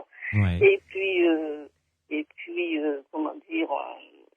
Et puis, oui, je vous disais aussi que j'étais une météo ambulante. Voilà, je prévoyais la météo avant que ça passait à la télé ou que, voilà. Mais ça, c'est peut-être, enfin, je veux dire, la météo ambulante, je connais plusieurs personnes qui, lorsqu'ils ont mal à une épaule, nous disent 48 heures avant, ah bah tiens, là, il va pleuvoir. Ah, moi, non, c'est pas comme ça, moi. Moi, je me gratte l'oreille. C'est-à-dire, j'avais un chat. C'est comme les chats, c'est ce que j'allais vous dire, oui. Justement, je grodais mon chat, j'ai dit, mais dis donc, c'est moi qui fais le travail à ta place. Donc c'est moi qui me grattais l'oreille. Alors quand et ça c'est, avant je faisais pas attention, et depuis quelque temps je commence à le marquer, et 2 jours après, si par exemple, je sais pas moi, il fait une neige, il fait très froid, et puis je sais pas, la météo dit quelque chose, eh ben moi, si j'ai l'oreille droite qui me traite, c'est qu'il va faire beau, voilà, il va faire, voilà. Ouais. L'histoire de chat, c'est peut-être ça dont Théophile nous parlait tout à l'heure. Il a pensé à un chat. C'est peut-être vous, ce fameux chat, finalement. Peut-être. Ah oui, peut-être. On ne sait jamais. Daniel, vous restez avec nous. Une pause et on se retrouve avec Renaud Évrard et Pierre Massias, mes 2 spécialistes invités, pour discuter de tout ça avec vous. 0826 300 300. Si vous aussi vous vivez des phénomènes paranormaux, eh bien n'hésitez pas à nous appeler Morad est au standard pour recueillir vos témoignages afin que vous puissiez passer à l'antenne. Et s'il n'y a pas assez de place ce soir, demain soir, nous consacrerons également cette émission à vos témoignages. Donc vous nous appelez 0826 300 300 ou vous nous envoyez un SMS au 71 200. Sud Radio. Louis Bénédy. Les aventuriers de l'étrange. Avec Daniel qui a vécu quelques rêves prémonitoires qui semblent tout à fait intéressants. Et à propos des radars dont vous nous parliez, ma chère Daniel, nous avons reçu un SMS qui dit ceci, je vous le lis. Moi aussi, quand je roule trop vite, j'ai un flash. Moi, je trouve ça très drôle, finalement. Oui, c'est vrai. Alors, revenons quand même à des choses plus sérieuses vous concernant, ma chère Daniel. Là, je passe la parole à Renaud. Renaud Évrard, que pensez-vous de ces rêves dont nous a parlé Daniel? C'est très étonnant, j'avais jamais entendu une personne qui rapporte autant de rêves qui ne la concernent pas. Pas directement, c'est ça, c'est vraiment des rêves sur des événements médiatiques. Je me demandais déjà si, bonsoir Daniel, si vous avez vraiment un intérêt particulier pour l'actualité. Pas du tout, parce qu'à l'époque j'étais jeune, non, pas du tout. On n'avait pas de radio ni de télévision, non, pas du tout. Vraiment, non, c'est arrivé comme ça, quoi, voilà. Parce que là, vous me semblez avoir une sorte de vocation de journaliste de l'inconscient collectif, ou je ne sais pas comment dire. Justement, j'avais rêvé aussi, j'ai oublié de le dire, je ne sais plus si c'est Johnny Hallyday ou Hervé Villa, qui avait eu un accident. J'avais vu, et puis quelques temps après, il est passé à la télé, et en effet, il avait le bras cassé, il racontait ça. Alors que, vraiment, c'est pas, non, je m'intéresse pas du tout, enfin, maintenant, c'est vrai que, on a l'actualité, on a la télévision, la radio, mais à cette époque, non, pas du tout. Et quand même, pour le sous-marin, vous avez cherché à vérifier, c'est pas tout le monde qui le ferait, quoi. Non, c'est-à-dire, je l'ai entendu récemment, je crois que ça fait 2 ou 3 ans de ça, ils en ont parlé, et ça m'est revenu. Je me suis dit, voilà, mon rêve, voilà, le rêve que... Et en plus, quand le journaliste a dit tel endroit, pas loin de la côte bretonne, je me suis dit, voilà, c'était exactement ce que j'avais vu dans mon rêve. On me montrait où ce sous-marin avait disparu, voilà. Et quand vous dites que vous ressentez des tremblements de terre, quel type de tremblement de terre? Parce que c'est vraiment très courant, il y en a souvent dans le monde. Oui, c'est-à-dire que j'ai mon lit qui tremble. J'ai le lit et ça me réveille. Et après, dans la journée ou le lendemain où quelqu'un me dit, t'as pas entendu, il y a eu un tremblement de terre, tel endroit. C'est tout. Voilà. Donc, vous voyez, je sais pas. Moi, je pense que je suis peut-être là pour sauver comme vous dites, des vies, des gens. Je n'ai pas dit ça, mais c'est vrai que on peut penser qu'il pourrait y avoir une utilité. Voilà. Parce que si vous et d'autres personnes, par exemple, qui auraient les mêmes expériences, se mettaient en contact et, par exemple, je ne sais pas, tenaient un blog sur Internet, même si c'est vrai que c'est rarement des informations qu'on pourra utiliser de manière fiable, mais pourquoi pas, on peut imaginer, peut-être avec un peu d'entraînement, de faire une sorte de système d'alerte. J'avais pensé, parce qu'on m'avait parlé, justement, quand j'en parlais un petit peu de tous les, parce que là, j'ai pas tout raconté de tout ce que j'avais rêvé, mais quand j'en parlais, on m'a dit qu'il y avait un endroit où on mettait toutes ces personnes ensemble, hein, parce qu'il paraît qu'on pouvait vraiment, mais on m'a jamais dit quel endroit, on m'a dit ça doit exister. D'accord. Et puis j'ai pas cherché, voilà. Ce qui existe, ce qui est intéressant, c'est le projet de conscience globale de Roger Nelson, donc c'est un Américain. Lui, en fait, il a utilisé des machines qui mesurent le hasard. Il en a disposé un peu partout dans le monde. Et il se rend compte que le hasard varie localement, suivant un peu, et même globalement, suivant des événements importants. Par exemple, le World Trade Center ou la mort de Lady Di. Donc c'est un peu comme vous. C'est peut-être des choses comme ça qui sont perçues un peu en avance. Mais c'est vrai que lui, il a jamais réussi. Il a réussi à montrer qu'il y avait des résultats, des résultats bizarres au moment de grands événements, mais il n'a jamais réussi à prédire des événements. Enfin, justement, c'est très problématique, ça. Oui, c'est vrai que je sais pas comment le définir. C'est vrai que, disons que on est un petit peu l'ange gardien pas du monde entier, mais presque, parce que comme moi j'ai pratiquement fait le tour, avec le sous-marin, Tchernobyl, la grue. C'est vrai, si je fais le tour, le pape, Et sans compter le reste que j'oublie, Mais est-ce que vous arrivez à évaluer le nombre de fois où vos rêves ne se réalisent pas, où il y a vraiment voilà, quoi. Non, jusqu'à présent, non. Tous mes rêves se sont réalisés. Justement, ça me faisait peur, justement. Ça me faisait peur. Le plus vraiment qui m'a un petit peu frappé, parce que d'habitude je rêve jamais des gens autour de moi, parce que il paraît que c'est très rare, hein, les gens on rêve toujours au-delà, mais on rêve jamais sur soi, quoi, ou dans la famille. Oui. Et là, à cette époque, j'avais mon ex-copain, et puis je lui raconte les rêves que j'ai rêvés, parce que je lui dis, tiens, c'est la première fois que je rêve de toi, mais il y a quelque chose qui va t'arriver, fais attention et tout. Oh, comme d'habitude, tu m'embêtes, enfin bref.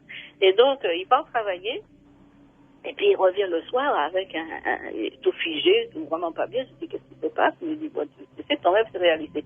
Tu m'avais parlé de blé, de fait de verdure, enfin moi, je lui expliquais grosso modo. Et en effet, c'était une grosse machine que son patron avait achetée, qui coûtait une fortune, et pour aider l'ouvrier qui était là, il a fait manœuvrer, et cette machine s'est cassée. Et ben voilà, donc il a perdu son travail et il me dit, tu vois, si je t'avais écouté, voilà, vous voyez, et c'était la première fois de ma vie, c'était vraiment parce que il devait éviter de le faire, et puis voilà, il m'a pas écouté. Ouais. Voilà. Et c'est bien fait pour lui, voilà, il avait qu'à vous écouter. Et alors Après, il a commencé à avoir peur, hein. Alors là, il a commencé, il m'a dit, le prochain coup que tu rêves de moi, tu me le dis à l'avance. Ah oui, et puis il y a un rêve aussi, alors là, ça m'avait fait des ennuis. C'est que j'avais rêvé d'une collègue de travail. Moi, j'étais partie en vacances, et elle travaillait. Et puis voilà, c'est tout. Je rêve d'elle, et tout ça. Et puis, tout bêtement, quand je rentre, j'ai dit, oh là là, fais attention, je rêvais de toi, c'est passé à travers un pare-brise. Puis c'est tout, moi, innocemment. Je vous assure que ça m'a fait des problèmes, parce qu'en effet, l'accident lui est arrivé. Eh ben, m'en a voulu en me disant que c'était moi qui lui avais envoyé. Enfin, voilà. Donc, c'est pour ça, comme est-ce que vous y croyez à ça? Est-ce que vous pensez que c'est possible, justement, que ça ait une influence? Non, je ne pense pas, non. Non. Moi, je lui ai dit gentiment que j'ai rêvé de toi, fais attention, comme avec mon copain avec son appareil, et ben voilà. Mais j'ai pas pensé. Et depuis, et puis c'est vrai, ça m'a un petit peu coupé, parce que quand je voyais quelque chose, je voulais le dire à la personne, mais je disais plus rien. Ouais. Je me taisais, parce que ça m'a apporté pas mal d'histoires, pas mal de problèmes, hein, parce que les gens ne comprennent pas, ils disent t'es folle. Ouais. Daniel, je passe la parole à Pierre Massias. Oui. Bonsoir Daniel. Bonsoir, Pierre.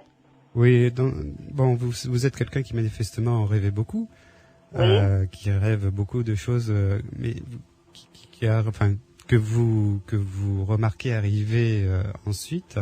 Oui. Le problème, le problème que je vois dans votre témoignage, c'est en fait le manque de précision dans les rêves.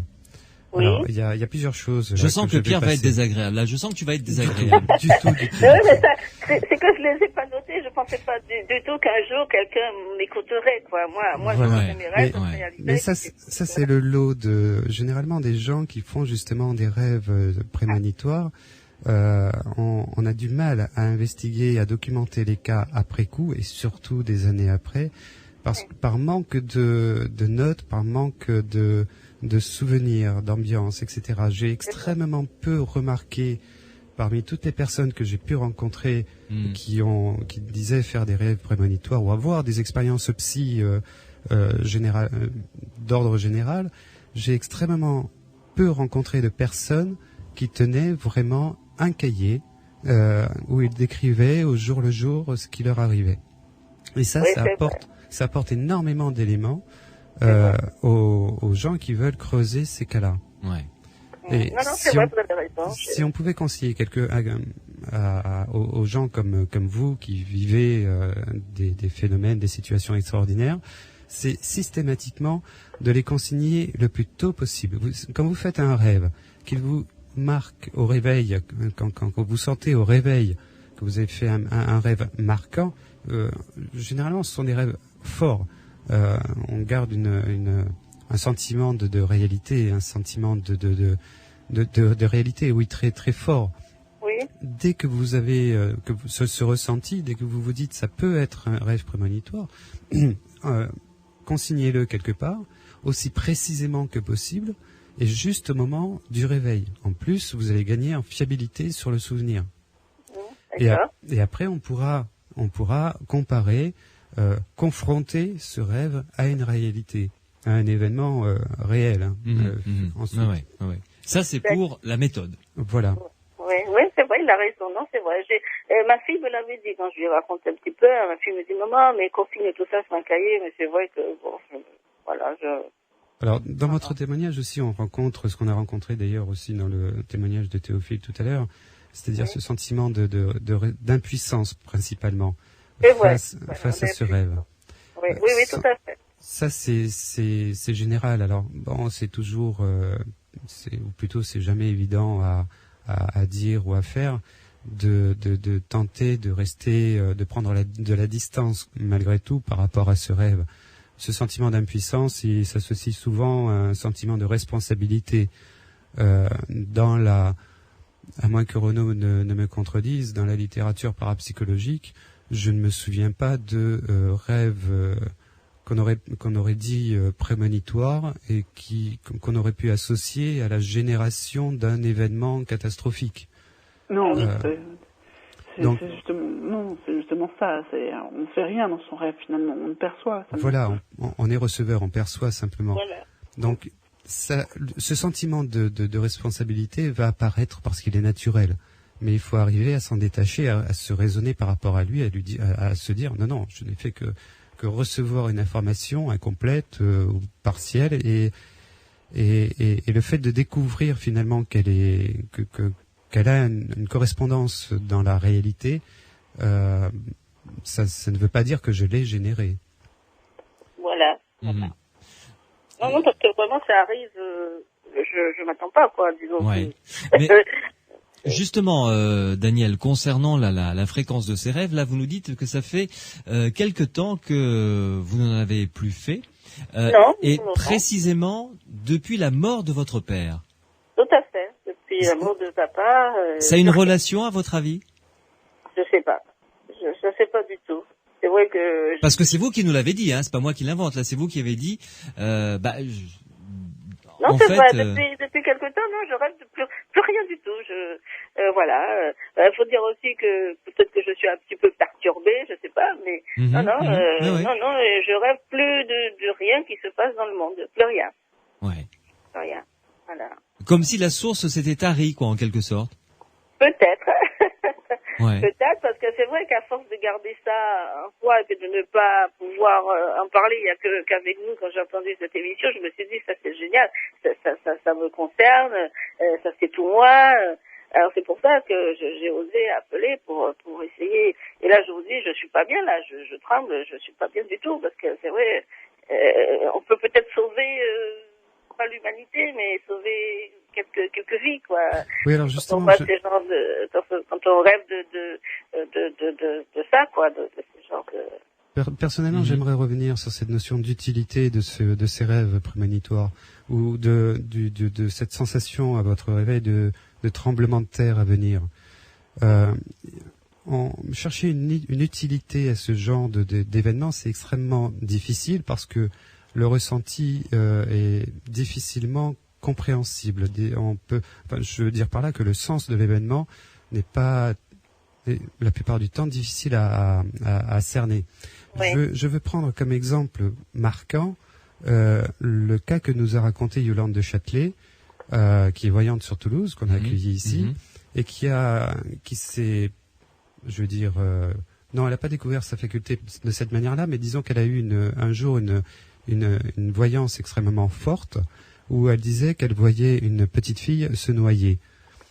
Et qu'elle était regardée par le monde entier. Et jamais, à ce moment-là, elle n'a pu, alors, la situation est quand même, il faut l'imaginer, imaginer l'image que pouvait avoir Yolande dans sa tête, de cette petite fille qui se noyait, les gens impuissants, ce nombre de spectateurs, et jamais à aucun moment, personne n'a pu avoir l'idée d'un événement naturel quelque part sur la planète, à un point précis de la planète.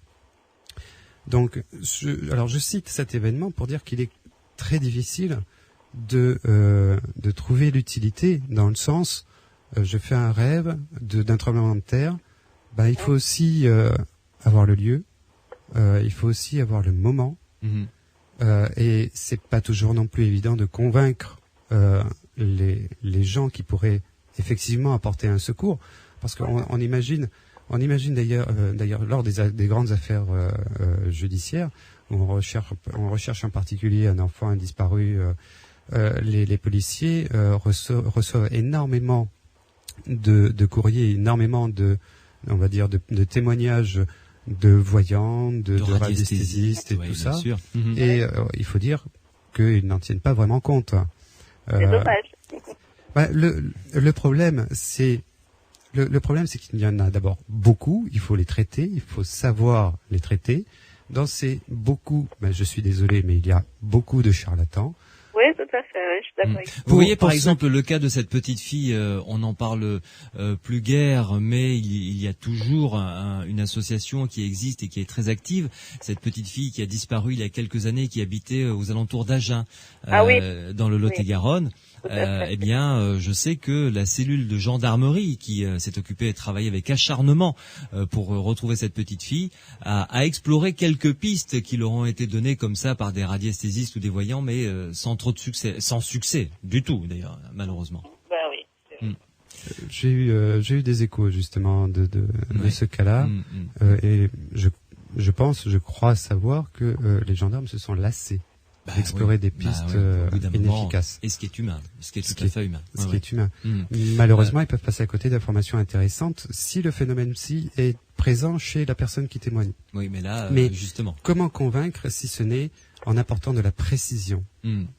Ma chère Danielle, si vous permettez, je vais vous proposer quelque chose pour conclure, parce que d'autres témoignages nous attendent. Si jamais il vous semble, à l'avenir, que vous faites un rêve particulier, concernant un événement, à ce moment-là, vous les rédigez sur une lettre. D'accord. Vous fermez cette lettre, d'accord. Entendu. Vous mettez cette lettre dans une autre enveloppe. Oui. Et vous fermez le tout, vous nous l'envoyez à mon adresse, à Sud Radio, Les Aventuriers de l'Étrange, avec un petit mot en me disant voilà, j'ai écrit une lettre dans la deuxième enveloppe que vous trouverez à l'intérieur, avec un rêve prémonitoire que j'ai fait concernant, par exemple, je sais pas moi, un déraillement ferroviaire, je dis ça au hasard. Voilà, avec des précisions, j'ai noté tout ça. Si jamais il y en a un qui arrive d'ici quelque temps, 2 mois, 3 mois, 4 mois, 5 mois, ouvrez à ce moment-là l'enveloppe, lisez la lettre et voyons si j'ai trouvé quelque chose. D'accord ? D'accord. Bon, je compte sur vous. C'est dommage que je vous ai pas connu avant. Eh oui, mais en 71, j'étais tout gamin, je faisais pas encore de la radio. Je vous souhaite une bonne fin de soirée en tout cas, Daniel. Merci beaucoup, Louis. Merci pour votre témoignage. Dans quelques instants, nous allons écouter le témoignage de Pascal, qui est du Lot-et-Garonne, qui lui a vu une apparition de manière assez fugace, intéressante, et il en a fait un dessin. Et vous allez comprendre, Pierre et Renaud, pourquoi son témoignage est tout à fait passionnant. On va le retrouver juste après la pause. 0826 300 300.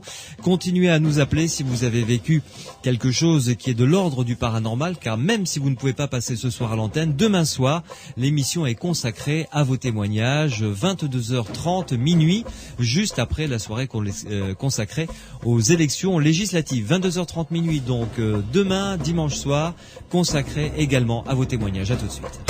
Sud Radio. Louis Bénédit. Les aventuriers de l'étrange. Samedi et dimanche prochain, ne ratez pas cet événement. Les aventuriers de l'étrange seront en direct depuis le Salon du livre ésotérique et philosophique de Condom dans le Gers, un salon qui va accueillir 10 conférenciers, 2 expositions, une consacrée à la calligraphie arabe et l'autre sur les mandalas. Là, on sera plutôt dans le bouddhisme. Et d'ailleurs, je vous donne le site pour tout savoir sur cet événement, salonliber.org, salonliber.org. De nombreux nombreux invités vont se succéder au micro des aventuriers de l'étrange. Je vous parlerai d'une énigme historique concernant le Baphomet des Templiers. Nous parlerons également de chamanisme, nous parlerons des anges, nous parlerons de la Kabbale, nous parlerons de mandala, de calligraphie arabe également, bien entendu. Donc, samedi et dimanche prochain, 23 et 24 juin, je serai en direct depuis le Salon du livre ésotérique et philosophique de Condom, dans le Gers. Un autre témoignage, Pascal d'Agen va venir nous rejoindre. Sud Radio.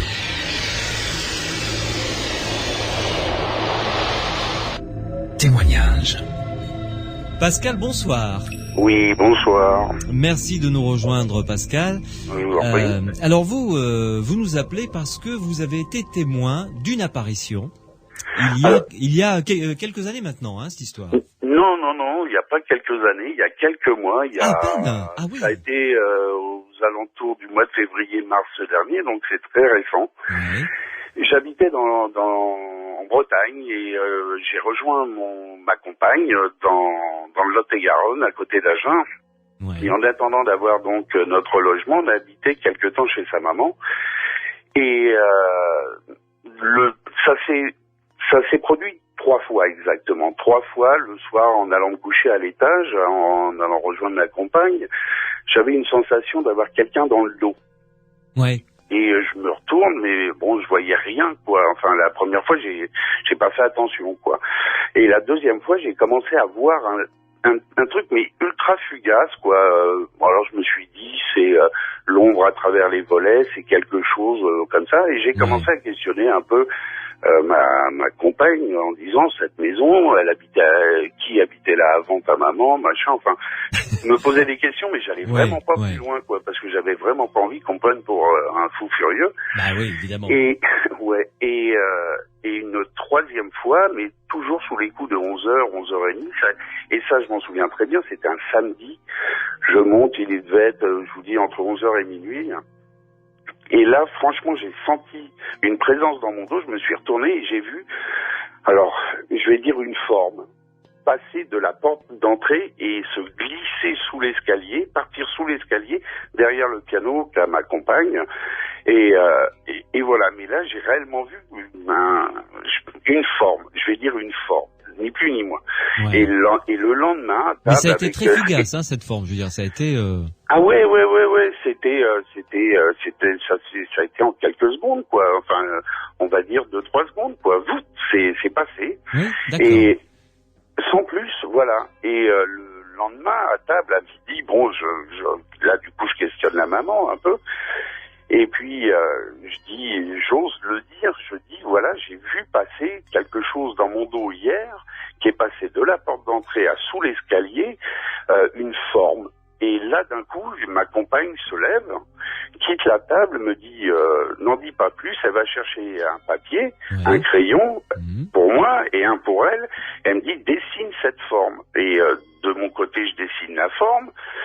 Elle gribouille son papier de son côté, et au moment où on dépose ce papier sur la table tous les deux, les formes étaient tout à fait identiques, et c'est là où elle m'apprend que elle-même, quelque temps avant, on va dire 8 à 10 mois avant, avec un ami à elle le soir, ils se sont interrompus pendant leur discussion parce qu'ils ont vu cette forme-là, et cette forme qu'on a dessinée chacun de notre côté sans même se concerter était identique. Voilà. D'accord. Et alors, est-ce que vous pouvez nous décrire cette forme puisque vous l'avez dessinée? Oui, alors elle était de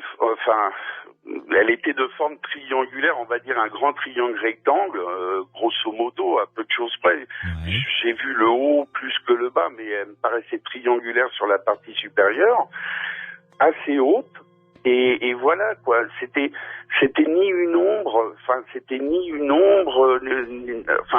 il n'y avait pas d'effet de lumière, je pense pas, quoi, parce que j'ai bien regardé quand même. Mais je peux pas vous en dire plus, quoi. Voilà. Et ce qui m'a paru le plus étrange dans tout ça, c'est que ma compagne et moi-même avons dessiné une même forme, alors que elle aussi, avec un de ses amis 8 ou 10 mois avant, ont vu la même forme puisqu'on a dessiné la même chose et on ne s'était jamais concerté sur ce sujet-là auparavant. Ouais.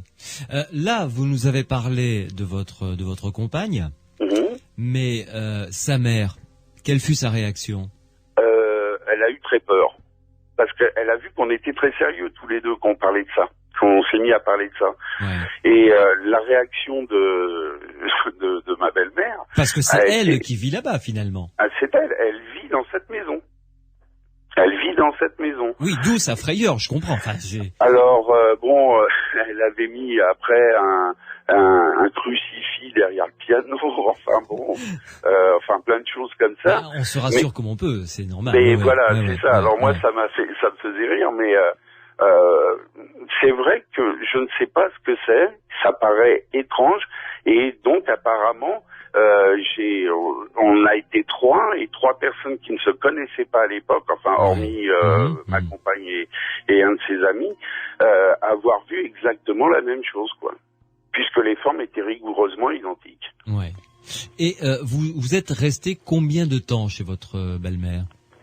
On est resté, on va dire 3 mois, le temps de trouver un logement sur la région, quoi. Voilà, c'est tout, quoi. Donc une période relativement courte. Hein. Ouais. Et durant ces 3 mois, après cette confrontation des dessins, je cherchais mon mot. Vous avez revécu ce type de phénomène? Est-ce que vous avez eu à pleurer, ni même les sensations d'être épié dans le dos? Non. Enfin, sauf quand quelqu'un lit le journal que je suis en train de lire, et il est en train de le regarder par-dessus mon épaule. Oui, ça c'est très pénible. C'est assez pénible. Et ben, vous voyez, cette sensation-là, c'était la même. La sensation d'avoir quelqu'un dans le dos. Et ben, voilà. Et vous retournez, il n'y a rien à part j'allais dire un nuage ou je sais pas, un truc fugace qui passe comme ça, mais réellement ça passe, quoi. Ouais. Il y a vraiment un truc. Alors je me suis dit, il y a du gaz dans le sol, je sais pas. Il y a plein de choses qui vous passent par la tête. Les 2 premières fois, on dit oula, il est temps d'aller se coucher, je suis fatigué, je vois des trucs. Mais la 3e fois, ça a été, on va dire que ça a été au niveau de la vision beaucoup plus concret, quoi. Ouais. Mais une fois que vous avez fait ce dessin, le phénomène ne s'est plus produit. Bah, le phénomène, moi, sur les 3 mois où je suis resté dans cette demeure avec ma compagne et donc ma belle-mère, ça s'est produit 2 fois très rapprochées, une fois et la 3e fois un peu plus tard. Mais ici, là où on habite, non. Ouais. Et ce phénomène ne vous a pas suivi dans votre nouveau lieu, par exemple? Ah non, pas du tout, non, absolument pas. Et votre belle-mère ne vous a pas fait état de ce phénomène? Pas vraiment, non. Elle a sûrement autre chose à penser, peut-être, ou je sais pas. Oui. Je n'en sais rien. Mais sur le fait, du coup, je me suis aperçu que j'étais pas seul et qu'en fin de compte, on avait été 3 à avoir vu ce même phénomène. Oui, tout à fait. Voilà. Renaud, que pensez-vous de ce témoignage? Eh ben, c'est apparemment cette histoire. Une belle objectivation d'une apparition. C'est vrai que Qu'est-ce que ça veut dire, objectivation? Objectif, c'est-à-dire que certes, on a souvent ces récits de sensations de présence, surtout dans une maison qu'on connaît pas. Alors après, ça prend des proportions. Généralement, on sent, par exemple, qu'on nous a mis la main sur l'épaule, on sent que quelqu'un passe derrière nous, on voit même des ombres. À la limite, ça peut rester très, très subjectif finalement. Mais là, on se rend compte que si plusieurs personnes disent avoir vu la même chose, c'est une objectivation, au sens vraiment plat, classique du terme. Hein. C'est-à-dire que le dessin, je vous ai dit, le bout de papier blanc qu'on a posé en même temps sur la table, le dessin était rigoureusement identique. Cette forme triangulaire. C'est très étonnant d'ailleurs, cette forme qui m'a pas l'air très, très humanoïde, très claire en fait. Et c'est assez étrange. Enfin, je sais pas si vous pouvez la rapprocher de quelque chose d'autre. Ça vous a fait penser à quoi, vous? Moi, personnellement, à quoi ça m'a fait penser? Après, on fait plein d'hypothèses, mais c'est après, parce que quand on en parle, on dit tiens, c'est peut-être un homme avec une capuche. On pense aux moines, on pense à plein de choses, mais de là à dire que c'est quelque chose, enfin, de le dessiner, ça a été cette forme-là. La forme basique et primaire a été ce triangle. Ouais. Voilà, tout simplement.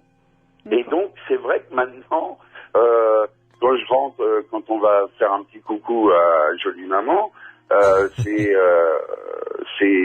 je regarde toujours le soir entre la porte et le couloir et sous l'escalier, voir s'il n'y a pas le truc qui va repasser. Oui, quoi. quand même, oui. Oui, parce qu'on peut pas.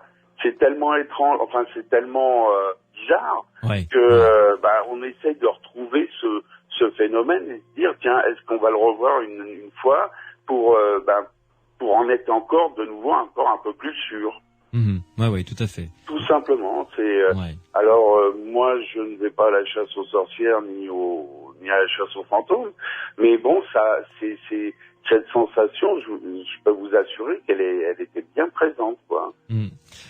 Renaud, peut-on parler d'apparition dans ce cas précis? Oui, je pense que ce serait le terme qui serait valable.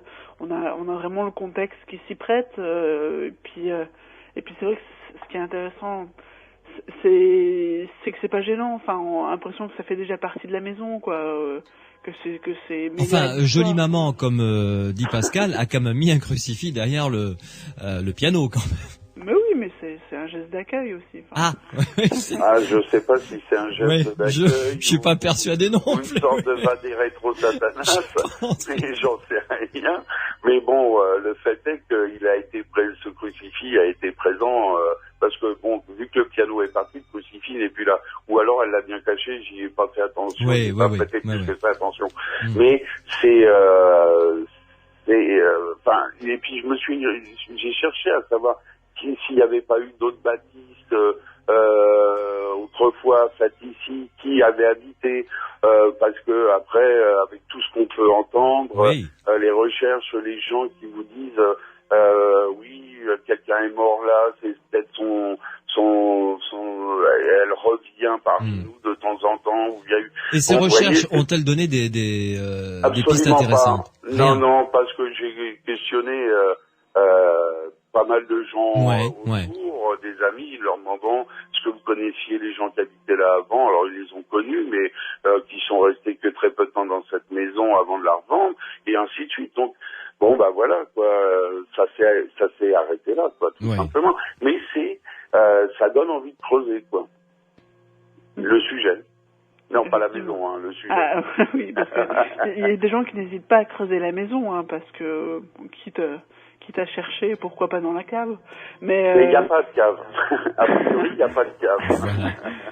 Peut-être qu'il y en a une qui a été... C'est le long de la Garonne, et à mon avis, si on creuse un peu, on va tomber sur le site de la rivière. Est-ce que, par exemple, vous avez envisagé de faire des séances de spiritisme? Non, pas du tout. Parce que je pense que ça, ce serait quelque chose qui pourrait vraiment effrayer. Je sais pas en faire, j'en ai jamais fait, et non, ça m'a même pas traversé l'esprit une seconde. Pierre. Oui, bonsoir Pascal. Bonsoir.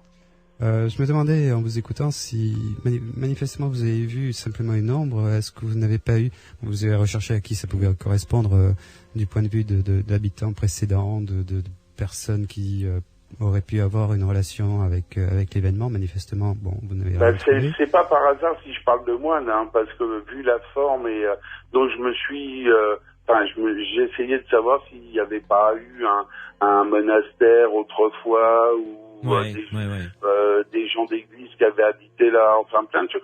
Vous savez, on essaye de chercher un peu dans tous les sens à partir de ce moment-là, et surtout quand on ne sait pas comment faire. J'ai même eu à un moment l'envie de téléphoner à Toulouse, parce que je sais qu'il y a des gens qui s'en occupent un peu de ces choses un peu paranormales là-bas, pour en discuter avec eux, quoi. Oui. Nous, en l'occurrence. Vous, voilà. C'est vous, oui. Voilà. Et parce que je n'ai pas eu peur, j'ai été surpris, j'ai été étonné. Je pense avoir... oui, ça vous a pas effrayé parce que vous en parlez avec beaucoup de sang-froid et de sérénité, finalement, hein. Peur, je vois pas pourquoi j'aurais peur et de quoi. La surprise a été là, mais sans pour autant me mettre à courir dans l'escalier en criant au secours, il y a des fantômes. Mais quand même, n'avez-vous pas associé un sentiment au moment, à cette apparition, à ce moment-là, je sais pas, un sentiment bienveillant, malveillant, étranger, un sentiment quelconque? Non, mais cette sensation de l'avoir dans le dos, et quand vous vous retournez, on a l'impression, oui, si peut-être, avec le recul, qui dit attention, je passe, peut-être. C'est pour ça que on le voit passer, et on est deux, trois à l'avoir vu, quoi. Dont deux qui l'ont dessiné sans se concerter, c'est ça qui est intéressant, finalement. La seule personne qui a dessiné ça avec moi, c'est ma compagne. Oui, c'est ça. L'autre personne, je ne la connais pas. Oui, non, mais le fait est que ma compagne, et c'est à ce moment-là, ce dimanche-là, où ma compagne m'a appris que elle-même avait vu une fois, peut-être plusieurs fois, mais je crois qu'une fois, passer un truc, et son ami et elle se sont retournés et se sont regardés en disant, est-ce que tu as bien vu la même chose que moi, quoi? Ouais. Voilà. Ouais. Et je regardais après à travers les volets, voir si ça pouvait pas être des ombres de la lune ou des étoiles qui passaient à travers les interstices, mais pas du tout. Absolument pas. Je sens que c'est un dossier qui va se terminer avec un point d'interrogation, ça. Tout à fait, un point d'interrogation. Je peux pas, voilà, moi, je vous ai dit ce qu'on a vécu, et je peux pas vous en dire plus, quoi. Oui, tout à fait. Voilà, tout à fait. c'est la question, elle reste pleine et entière, quoi. L'interrogation, du moins. Si j'ai bien compris, vous avez senti 3 fois quelque chose dans votre dos, et c'est la 3e fois où vous êtes retourné que vous avez vu cet ombre passer. Les 3 fois, les 3 fois, j'ai vu passer quelque chose, mais vous savez, la première fois, c'est bon, on est fatigué, on est toute la semaine sur la route, on se dit bon, bah voilà. La 2e fois, toujours cette sensation dans le dos, on se retourne, on voit bien encore comme une ombre, comme quelque chose, et la 3e fois, là je l'ai vraiment bien distingué, j'ai bien distingué ce truc passé, quoi. Je ne peux dire que ce mot-là, truc, je peux rien dire de plus, quoi. Je sais pas ce que c'est. Vous n'avez pas associé ce moment-là à un moment particulier de vos activités, une heure précise, un sentiment de fatigue précis? Non, sans plus. Non. Je pense être en pleine forme. Tout va bien, et que même quand je suis fatigué, j'essaie de garder un peu, surtout pour monter un escalier, les yeux ouverts, quoi. Ouais. Non, c'est voilà. Mais ce qui me paraît le plus étrange, ma compagne est là, si vous voulez, je peux vous la passer. Elle peut aussi bien vous dire ce qu'elle a vécu avec l'ami avec qui elle était le soir où elle a vu ce truc-là, quoi. Ouais. Ce serait effectivement très intéressant. Vous pouvez nous la passer? Ah bah elle est à côté de moi, je vous la passe. Ah bah très bien, comme ça on aura un deuxième angle de vue, un deuxième point de vue rapidement pour essayer de peut-être en savoir un petit peu plus. Je vous en prie. Merci beaucoup en tout cas, Pascal. Je vous en prie, merci, bonne soirée à vous tous. Et à vous aussi. Et passez-nous donc. Si jamais je vais voir passer. Ah oui. Je vous rappelle. Voilà. Flashez-le ce coup-ci. Voilà, exactement. J'allais dire, gardez un appareil photo sous la main. Pas loin. Je ne sais pas si on peut prendre des photos de ce genre de choses, quoi. Ah oui, ça se fait, tout à fait. Ah bon? Il existe des photos d'apparition. Ah oui, il y en a de très célèbres. Et puis d'ailleurs au passage, je peux. Sérieux, pas des montages. Ah tout à fait sérieux. Non, on parle pas de montage. Il existe des montages bien sûr, mais il existe des photos prises sur le vif et qui posent encore interrogation aujourd'hui. Et d'ailleurs il y a un ouvrage qui, j'y pense en passant là, puisqu'on en parle, un ouvrage qui s'appelle Le Troisième œil, qui regroupe des photos paranormales. Il est sorti il y a peu de temps, celui-là. Il est sorti en 2004, si j'ai bonne mémoire. Il a donné lieu à une exposition sur les photos paranormales à Paris, puis à New York. Et puis, si un jour vous voulez venir avec moi, je vous emmène sur le lieu où ça s'est passé, et puis voilà. Très volontiers. Vous avez mon numéro de téléphone. Ouais, très bien. Voilà. Pouvez-vous nous passer votre compagne, s'il vous plaît, Pascal? Je vous la passe. Bonne soirée à tous. Merci. Au revoir, Pascal.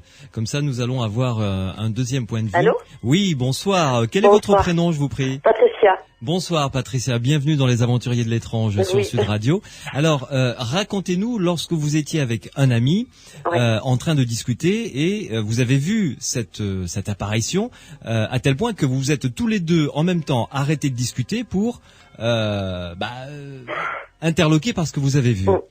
Mais en fait, déjà, ça s'est passé un petit peu avant. C'est-à-dire que les soirs, lorsque je joue au piano, je sentais comme quelque chose, un vent froid. Il y avait quelque chose de froid à l'endroit où j'étais tout le temps. Et pourtant, tout était fermé. Il y avait rien d'anormal. Mais je sentais toujours quelque chose et je me sentais jamais bien à cet endroit. Et bon, je sais pas, quelques mois après, donc avec cet ami, on était en train de parler. Tout d'un coup, on s'est retourné. On était à peut-être 5-6 mètres de la porte d'entrée. On s'est retournés tous les deux à ce moment-là et on a vu cette forme. Et la forme, en fait, donc elle était, effectivement, on pourrait la décrire comme, une cape, quelque chose de moine, quelque chose comme ça, une grande forme triangulaire, et avec au-dessus un autre petit triangle. Donc c'est vrai que moi je me suis représentée comme ça. J'ai pas vu, il y avait pas de visage, il y avait rien. Donc c'était gris, c'était un gris assez foncé. Ça me paraissait un petit peu opaque, mais en même temps transparent. Voilà. Alors cette forme, elle est passée de la porte d'entrée, ce qui était un petit peu rigolo quand même, mais de la porte d'entrée, et qu'elle est vers un mur qui était au fond. Et à mon avis, l'autre côté, il y avait une autre personne, puisqu'il y a une autre maison. Voilà. Donc c'était vraiment à chaque fois, même pour Pascal, ça à chaque fois été dans la même trajectoire. Oui, tout à fait. Au même endroit. Au même endroit. Renaud, est-ce que ça apporte un peu d'eau à votre moulin? C'est vrai que c'est étonnant, ces témoignages qui se regroupent à chaque fois, mais c'est vrai que ça reste toujours très difficile à déterminer si il y a vraiment un sens à en tirer, et puis s'il faut avoir peur ou pas, mais là je pense que c'est vraiment des anecdotes, peut-être, mais quand même, d'un autre côté, c'est aussi des expériences très fortes, quoi. Malgré le ton employé, je pense. Oui, parce que c'est vrai que c'est, moi, c'est pas que, non, j'ai jamais eu peur, de ça, mais bon, j'étais quand même inquiète, parce que quand même, je suis restée dans cette maison toute seule, alors j'évitais d'y penser, ça c'est sûr. Oui, je comprends, tout à fait. Non, mais c'est vrai que ça m'avait vraiment paru bizarre. Mais il y avait toujours cette sensation, et c'était toujours à ce même endroit que... Et je savais pas pourquoi j'avais cette sensation, jusqu'au jour où j'ai vu ça. Et bon, c'est là je me suis dit, peut-être que c'était ça. Est-ce que c'était un passage? Est-ce que...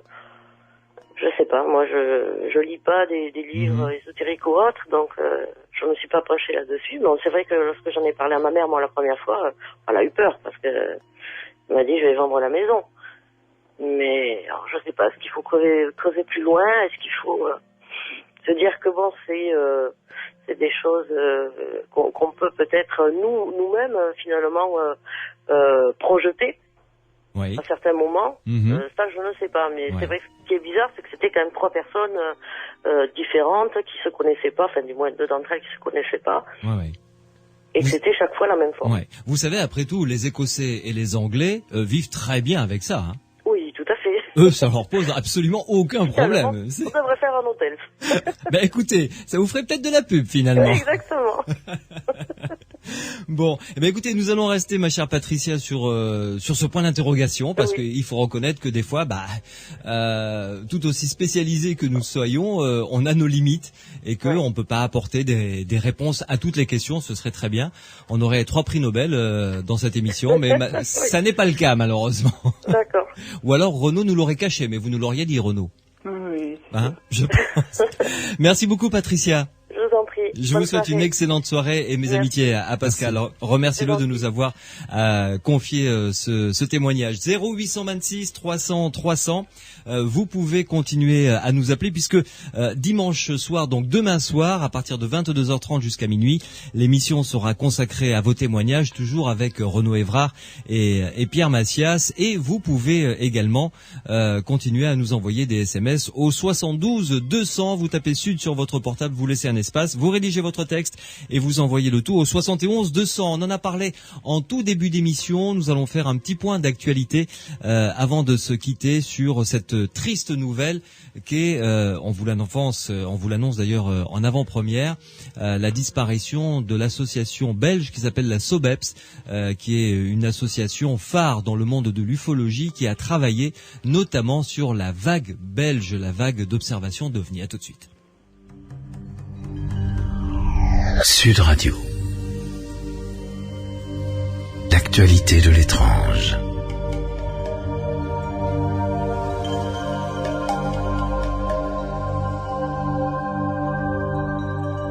Une réponse à une question d'abord, deux questions qui sont arrivées par SMS.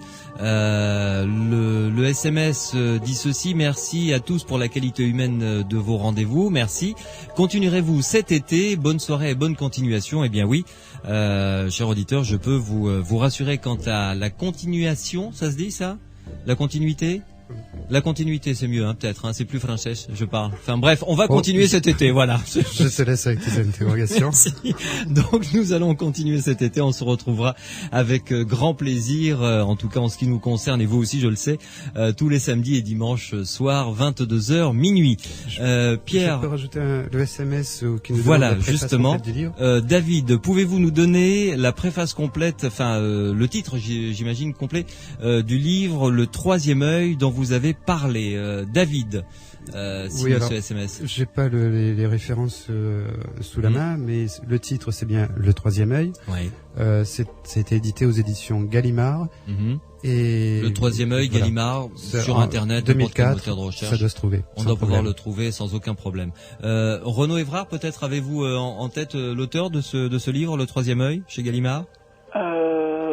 Non, pas spécialement, non. Je passe aussi. Il y avait plusieurs. En fait, c'était un collectif qui était, c'est ça. qui était organisé. Il devait avoir Andreas Fischer de l'UGPP. Oui, tout à fait. Enfin, tout à fait. Et c'était organisé par Sophie, dont le nom ne me revient pas. Je suis désolé. Ah, mais les gens te trouvent sur Internet, je pense. Tu as jusqu'à demain soir pour nous retrouver. Sans problème. Les coordonnées complètes de ce bouquin. Alors, il nous reste plus que 3 minutes malheureusement, Pierre, pour évoquer avec tristesse cette nouvelle. On l'annonce en avant-première puisque ça n'est pas encore arrivé de manière officielle, mais tu as eu les confirmations auprès des intéressés. Voilà, je sais pas comment c'est diffusé encore à l'heure actuelle, mais disons qu'à la dernière réunion de l'association a décidé, la SOBEPS, en Belgique, a décidé donc d'arrêter ses activités, de disparaître, de se dissoudre. Je cherchais le terme exact pour les associations. Ouais. Donc ça devrait se faire fin 2007 environ. Évidemment, j'ai été très surpris de la nouvelle. C'est vraiment extrêmement dommage de perdre une association de cette qualité. Qui a travaillé en collaboration avec le gouvernement belge, il faut le rappeler. Tout à fait. Avec l'armée belge également. On en a beaucoup entendu parler à l'époque de la vague d'OVNI belge en 1990. Et la SOBEPS a travaillé avec les militaires, a travaillé de manière vraiment très très rapprochée. Évidemment, j'ai demandé confirmation à Michel Bougard, qui m'a bien confirmé cette triste nouvelle. Bien. Donc, espérons qu'une autre association, peut-être, puisse voir le jour et continuer. C'est tout frais, attention, c'est quand même tout frais. Ouais. Donc, bon, la décision a été prise. Maintenant, les responsables de l'association vont voir comment organiser cette fin de l'association. Ouais. Mais sait-on jamais. Enfin, moi, j'aimerais beaucoup espérer que la SOBEPS vive quand même, survive, retrouve des moyens, retrouve une volonté des animateurs qui est la volonté de faire avancer l'interrogation ufologique en il Belgique. leur faut des sous et des gens. Il leur faut des gens de qualité et éventuellement des sous. Ouais, ce serait pas mal. Renaud Évrard, merci en tout cas de nous avoir accompagnés tout au long de cette émission. Et à demain soir. À demain soir alors. Après avoir accompli votre devoir civique, on se retrouvera demain soir à partir de 22h30. Pierre, à demain soir. À demain, oui. Et puis je rappelle évidemment que sur ton site psilande.org, qui est le site des aventuriers de l'étrange, on peut retrouver en téléchargement disponible toutes les émissions des aventuriers de l'étrange. Tout à fait. Elles sont au complet. Les plus anciennes sont un petit peu plus longues à télécharger que les toutes récentes parce qu'elles sont pas situées au même endroit sur le net. Enfin, elles sont toutes accessibles et elles sont toutes téléchargées. Très bien. Merci à Mathieu qui signe la réalisation de cette émission, Morad qui était au standard. Et encore merci à Pierre Macias qui m'a accompagné ce soir et qui m'aide à construire ces émissions tout au long des semaines. Je vous rappelle que samedi et dimanche prochain, je serai en direct depuis le Salon du Livre ésotérique et philosophique de Condom dans le Gers, avec un site internet si vous voulez en savoir plus sur ce Salon du Livre ésotérique et philosophique. C'est Salon Liber en un seul mot, Liber Liber, salonliber.org. À demain soir.